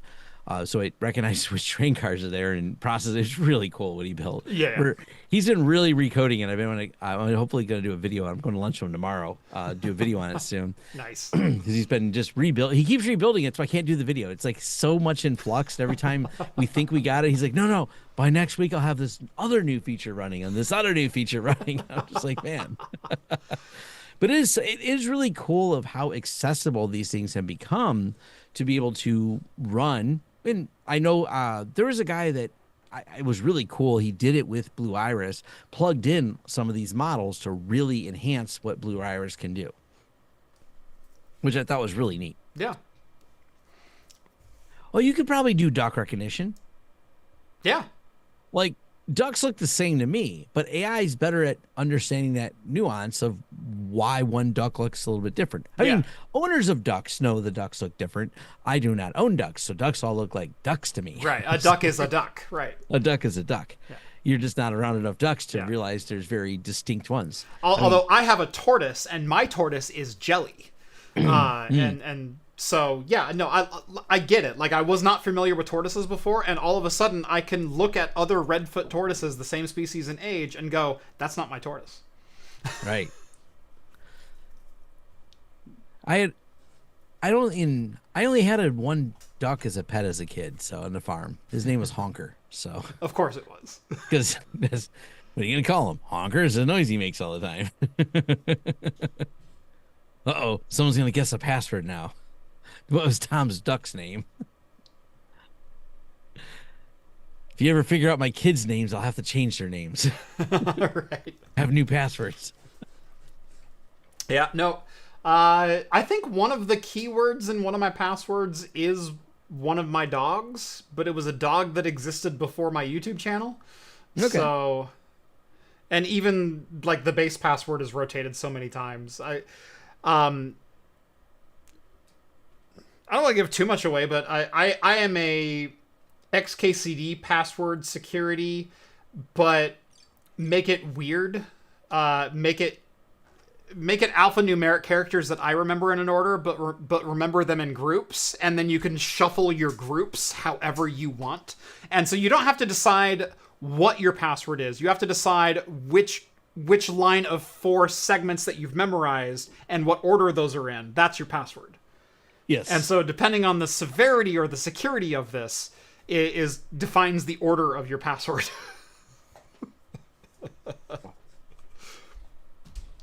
Sorry, I did yawn a little bit there. I may have woken up too early today. I know I did.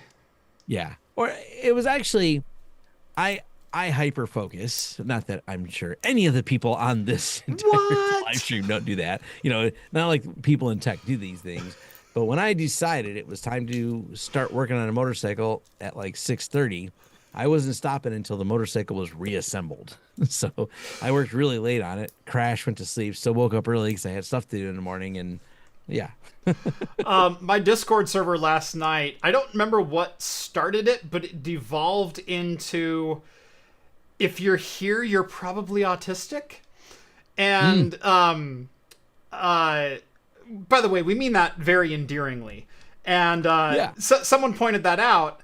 And I said, yeah, my server is less a tech server and more a support group that you didn't know you should have probably joined by now. Yeah. And I offended a couple of people because it was kind of a wake-up call. Yeah. Someone posted, back in my day, we didn't have autism. I said, yeah, Grandpa was just really into trains. Right. I do like those shirts. Not diagnosed, but we're all pretty sure. Yeah. Actually, my son-in-law, he is diagnosed, so he has it framed because he says my mom got me diagnosed, so I framed it. So, which I enjoy. I really like him. Yeah. He just.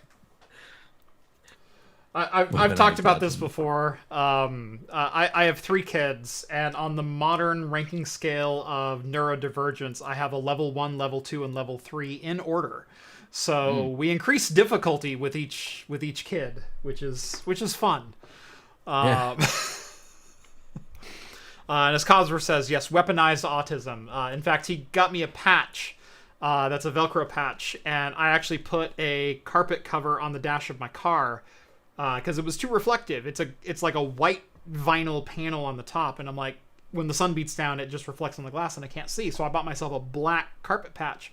So now I have a thing to put patches to. So the very first patch on my car is weaponized autism. So if anyone has any patches that they would like to send in, I'm looking to decorate my car. Now that you didn't have stopping problems, you had going problems. Yeah, I had going problems, which is the better of the 2 problems to have. Yeah. Trust me. The nice thing about the all EV though is it does have regenerative braking, and so you could still stop in the event of a brake failure, just maybe not when you want to. Yeah. I had a GM truck like that too. So. Right, yeah. I had a Dodge Dakota that did that. Yeah, GM did not want to do a recall on it, and it would cause the ABS system was really messed up on these trucks because apparently GM hadn't realized that we live in a salt belt here. So after 2 years of salt, because the truck was 2 years old, you would hit the brakes and they would stop until you got to 1 mile an hour. Then it would just keep rolling because the ABS would kick in because that's when the sensor would start messing up. So it'd think the wheels were locked.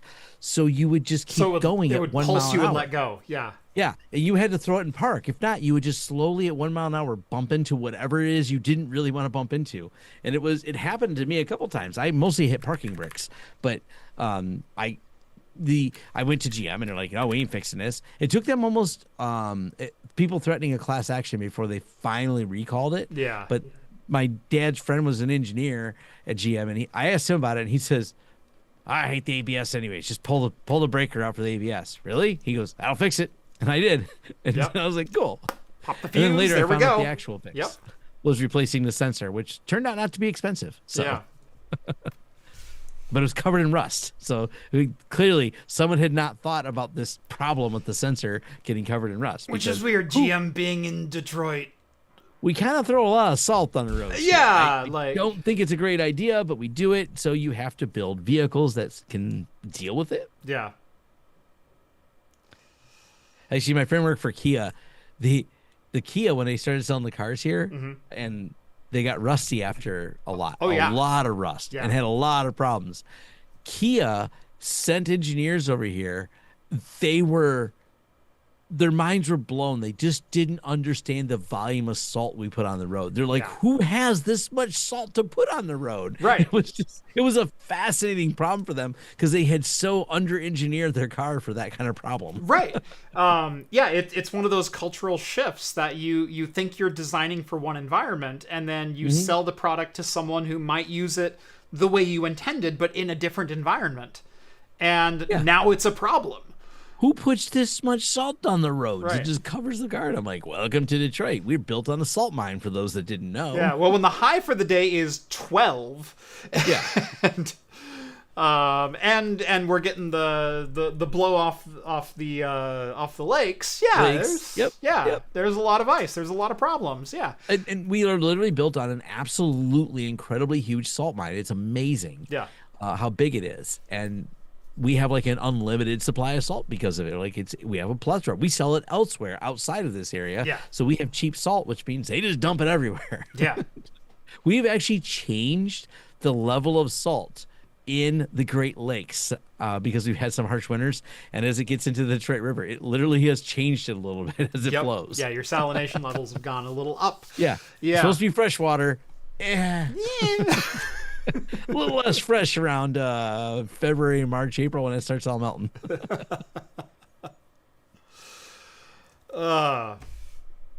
Yeah. Oh, yeah, we're only talking freedom units when we say 12 here. Yeah, 12. Yeah, 12. Gosh, what would that be? That would be almost negative. That's 20 below freezing for us. That's literally minus 10. It's minus 11 if you're in Celsius. Because it's 18 to 10 is the ratio. Yeah, everything's in freedom units here. Yep. Sorry.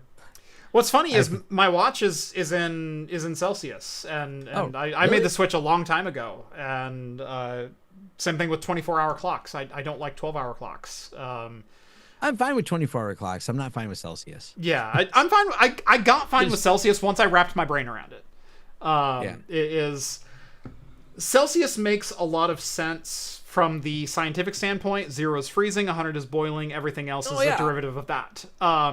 And it makes really great sense in like servers and PC equipment that run at those upper echelons, because I'm not going to say my GPU is running at 175. I want to say it's running at 80. It's a better measurement for the things that I deal with every day. I agree with that. Yeah.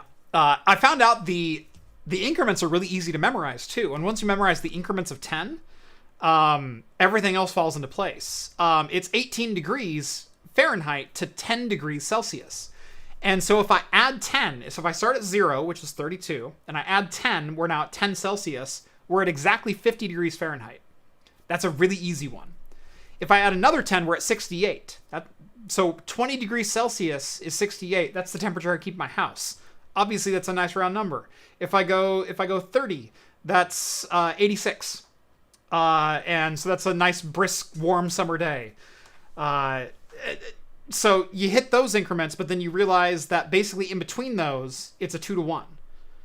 And so you find your commons. And so if it's 30 degrees Celsius, it's 86. What if it's 29 degrees Celsius? Well, you subtract 2 from 86, it's 84. And you just do the conversion in your head at that point. Yeah. I don't know. I say that as a guy who constantly just does numbers in his head, though. So yeah, America's just got a fascination with feet. I don't know. That's all I know. It's in our souls. Yep. Well, I mean, I'll stop there. We did produce Quentin Tarantino, so they're... Oh yeah, that's true too. Someone said imperial units. Empirical unit, yeah. Base 18. Base 18. There you go. Kind of. The translation is base 18. But starting from 32. And as you can tell, I don't have to deal with the negatives that much because I had to think about that one. But yeah, no. If you just subtract 20, you're at 12. So plus another 2, you're at 14. Boom, there you go. And negative the 10 area is you live and the PCs don't go in the negatives, so yeah. At least they shouldn't. Yeah. Yeah. Well, I mean, we could super cool some stuff, maybe. That's the old. Who did that a while back? They were. I mean, I think it's probably been done a few times, but where they were using the liquid nitrogen to see how far they could overclock. Oh, that happens all the time if you follow a lot of the extreme overclockers. Yeah, extreme overclockers. That's kind of fun. I'm friends with a couple of them. Yeah. And it's crazy to see some of those numbers when you. Okay, we want to keep it around negative 160. Like that's the golden point. It's like, yeah. Metal gets really brittle at that point. I don't know if you know that. And yeah, Skull says negative 40 is also the crossover point. That's where Fahrenheit yet again exceeds Celsius as far as digits. Yeah, the scaling is different. Yep.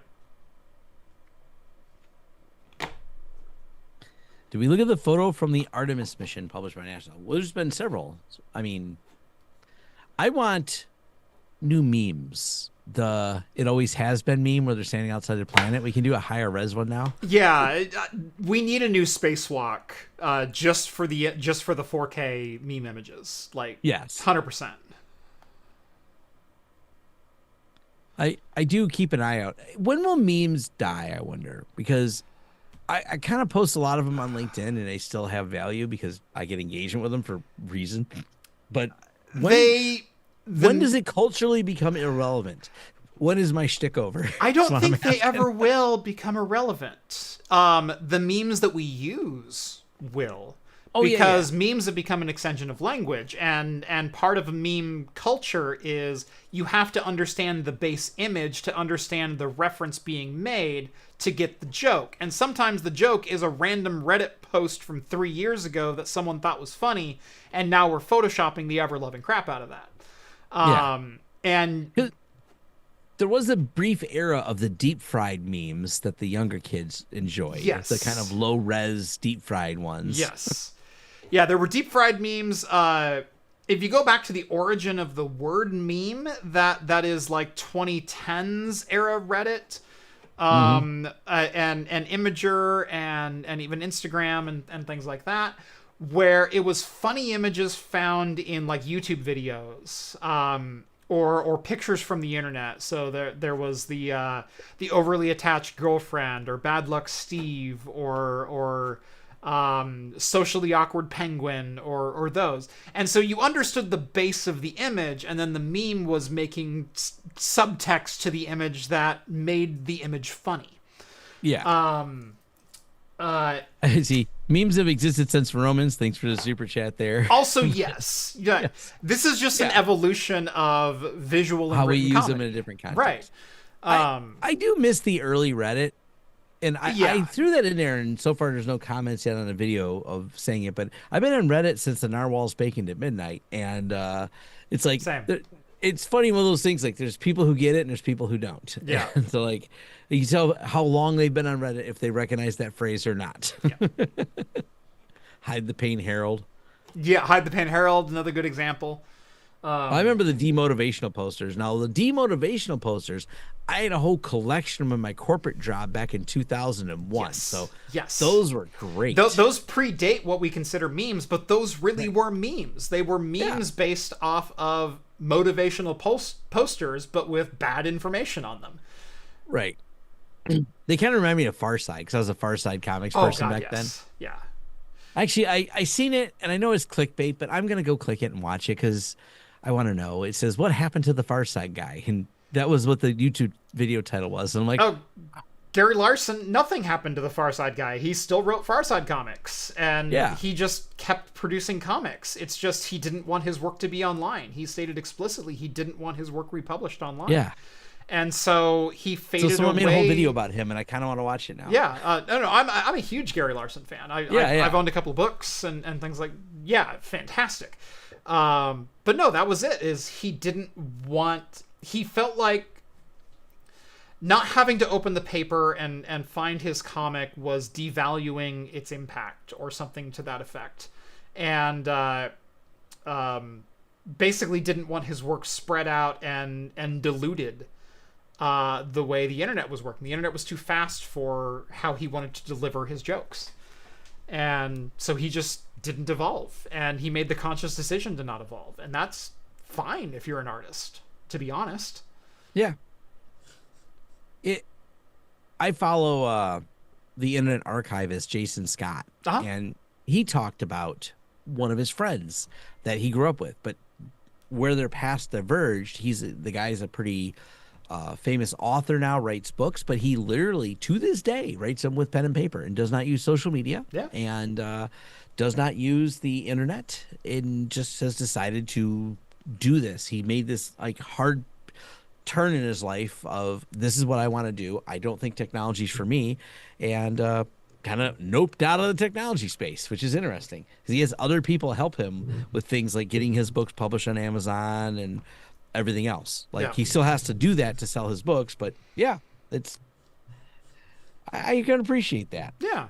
Not the path I follow. I have a neighbor who does that. We always joke because my neighbor Greg, We're like, the world needs more Gregs. Greg doesn't know where his phone is. Greg doesn't care where his phone is. He doesn't use social media. He is just living his best life in the simplest way possible by not watching the news at all. Good for Greg. Greg goes to work. Yeah. Greg comes back to work. Greg does yard work. He's a great person. I really like. He's the same age as me, by the way. If you're thinking I'm talking about someone who's like old, oh no. Greg is literally the same age as me. I hate to break this to you, Tom. I am kind of old. 50's a little up there, I know. Wait. What are you trying to say? Don't shoot the messenger. Yeah. I am on the, I'll bring up this because I was at Huntress, and I am definitely on the other side of that bell curve for working at a tech startup. Throwing it out there. Yeah. You realize that when you're in a room full of people, you're like, oh, I'm grandpa. Yeah. Not that there's no older people. There's a handful, but literally a handful. There's a lot of people like, hey, I'm celebrating my 30th birthday coming up, and they're like in management there. Yeah. It's like, oh, yeah. No, that is right now. I was always the youngest of the group that I was involved in, whether I was a new hire. It's like, wow, you got hired at 20. Most people we see coming in are like 26. And, you hit department lead and they're like, wow, you're only 26. Most people are like 30, 32 coming in. You're like, wow, you're really young. And wow, you're, department head, you're this age, you're this and that. And then, I left my job, and the last feeling that I got was I was still one of the youngest, like, C-suite people there. And all of a sudden I'm on the internet, and I'm not the youngest person anymore. Yeah. Not in our space, or in the YouTube space. Yeah. I think amongst the group of people that we have, I think Clay might be the same age as me. I'd have to ask him. Maybe older. I know Crosstalk's getting up with you. He's really close. He's a little younger than me. Yeah, he's close. Yeah. But in our circle of YouTubers and tech YouTubers, yeah, me and Gearling are basically the same age. Tim's a little bit younger. I know Radal's a lot younger. Yeah. Hardware Haven's even younger than that. Yeah. All of a sudden, I'm like, we're the old YouTubers. I'm like 80th percentile here. Like, what the crap happened? Yeah. Oh, it's a strange world. Yep. You know what though? It's different for me just because of where I grew up. I was among the few, like any of the people I knew when I was younger or I associate with, none of them are into technology. They're very much, not in that space. Yeah. You're of the age, if I can be so bold, that could go either way. I know people your age who fully embraced, everything new in their 20s and 30s and went like, computers, I'm on it, let's go. And then I know the other half that are like, no, I can't do anything. I'm absolutely useless. Like, didn't keep up, can barely operate a cell phone. And fine. Like, cool either way. My generation, I'm a little bit younger than you, but we're not entirely net native, at least in my generation. Right. We're like, look, I went through high school on dial-up internet. Like the internet was a thing, but it wasn't a thing you could use yet. Right. The internet was a thing where I downloaded NES ROMs and managed a couple. It still is, and managed a couple BBS servers and still ran like instances of Red Dragon. So yeah, it's not like I could just jump on Wikipedia and get answers. I still had to go to the card catalog and look up the specific encyclopedia at the library to get the answers that I needed that were 30 years out of date. And mostly we just had that one confident friend who just answered boldly, well, of course ducks don't lay eggs. And it was just double down on this piece of information. They're the only other bird that doesn't lay eggs. Of course Marilyn Manson cut out one of his ribs. Like, yes. I don't know how that information spread. because we did not have the proper. We didn't have internet, but we freaking got it there. This was information I had in Detroit, and this is information you had living on the other side. Living on the West Coast, yeah. No, we all knew. West Coast, Midwest, we all knew. You don't know where it came from. Must have been MTV. That's what corrupted us all. Back when they had music. Exactly. Are they even a thing anymore? No, I watched the birth and death of MTV. Yeah. I ignored it. I remember the birth of it, and I loved Liquid Television and all the other craziness that came out of it, and Beavis and Butthead, and the all that fun stuff. But that era, oh man. Mike Judge, though, is he the Nostradamus of our time? Oh gosh, he might be. Office Space, Idiocracy, Silicon Valley. God, he predicted it all. Yeah. He wrote about it, and it's all come true. Yeah. And I don't want it to come true. It wasn't supposed to. Idiocracy wasn't supposed to be a documentary. God. I mean, at this point, I would vote for Camacho. It's a better choice. It's a way better choice. It's got what plants crave. It's what plants crave, man. That's right. It's got electrolytes. I mean, YouTube is a little bit of ouch my balls. I mean, yes. Yeah, I'll scroll in YouTube Shorts sometimes if I'm just sitting here dinking around and whatnot, and it's like, oh, too far. Okay.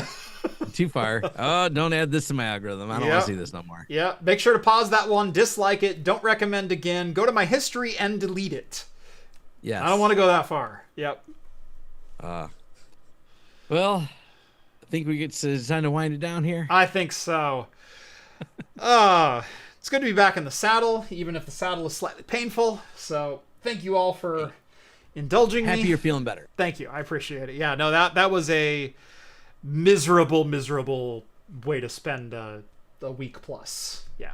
So I'd say I'm about 70% at this point. Like, I'm still very sore, very, very stiff. I'm gonna have a hard time getting out of this chair, but we'll manage. But at least I'm not in constant pain anymore, so that's good. Anyway, thank you all so much for watching episode 431 here on Talking Heads. Thank you to Meter for sponsoring today's episode. Link down in the video description, meter.com/craftcomputing. See what they can do for your business. On your way down there, make sure to drop this video a like, subscribe to the channel if you haven't done so already, subscribe to Tom Lawrence Systems, down in the video description as well, if you like all the server, Homelab, etc. content that we do on both of our respective channels. Tom, anything coming up that you're excited for? Anything go to the order? I've got to finish my video on the lower powered lab. It's actually going better than I expected. It's something I brought up a few weeks ago, running on that Ryzen mobile chip and how well it runs Proxmox. I've learned some insights, so hopefully I'll have that video done soon. I like to encourage people to look at. I know you have really cheap electricity here, and it's reasonably priced here. But I have learned others live in places where it is not reasonable. Yes. So hopefully this helps some of those folks. Yeah, I try to bounce my content between the two. Like, hey, here's a really powerful thing that you can get. God help you if you have to pay for the power that comes out of it. But also, here's some like really efficient Homelab stuff. And there's great content to be found in both places. So yeah, I like to accessible, power efficient, and we need all people in the Homelab environment and less vibe coding. 100%. Unless Morse code bypasses, but I don't know. Those are so fun. I don't know. Did you have to open your firewall first? Like, so there. Yeah, I'm sure there'll be more consulting related to that, and I can rant more about it. But that'll be a different day and another topic. Yep. And remember, if you're flat on your back, Meter has your stack. With that, thank you all so much for watching. Accept it, but I there's people going to remember that, and we're going to bring it up again. Oh, gosh. I'm going to have to ban both you and Rhett from puns. Gosh. Oh, that'd be tough. No more rhyming for you. I have a group, a Signal chat group, that is exclusively allowed in there is only puns. It is a group of tech people, and we only allow puns in there. That is our rule. And it's kind of fun because it's the only thing we're allowed to post there. It's not a discussion group. It is you have to have a clever pun, and that's all that matters. We are always trying to get one up on each other on it. So Well, old poi, I'm going to steal your sign off. This has been Craft Computing, and remember, save your passwords in plain text. Yes. With Edge. With Edge.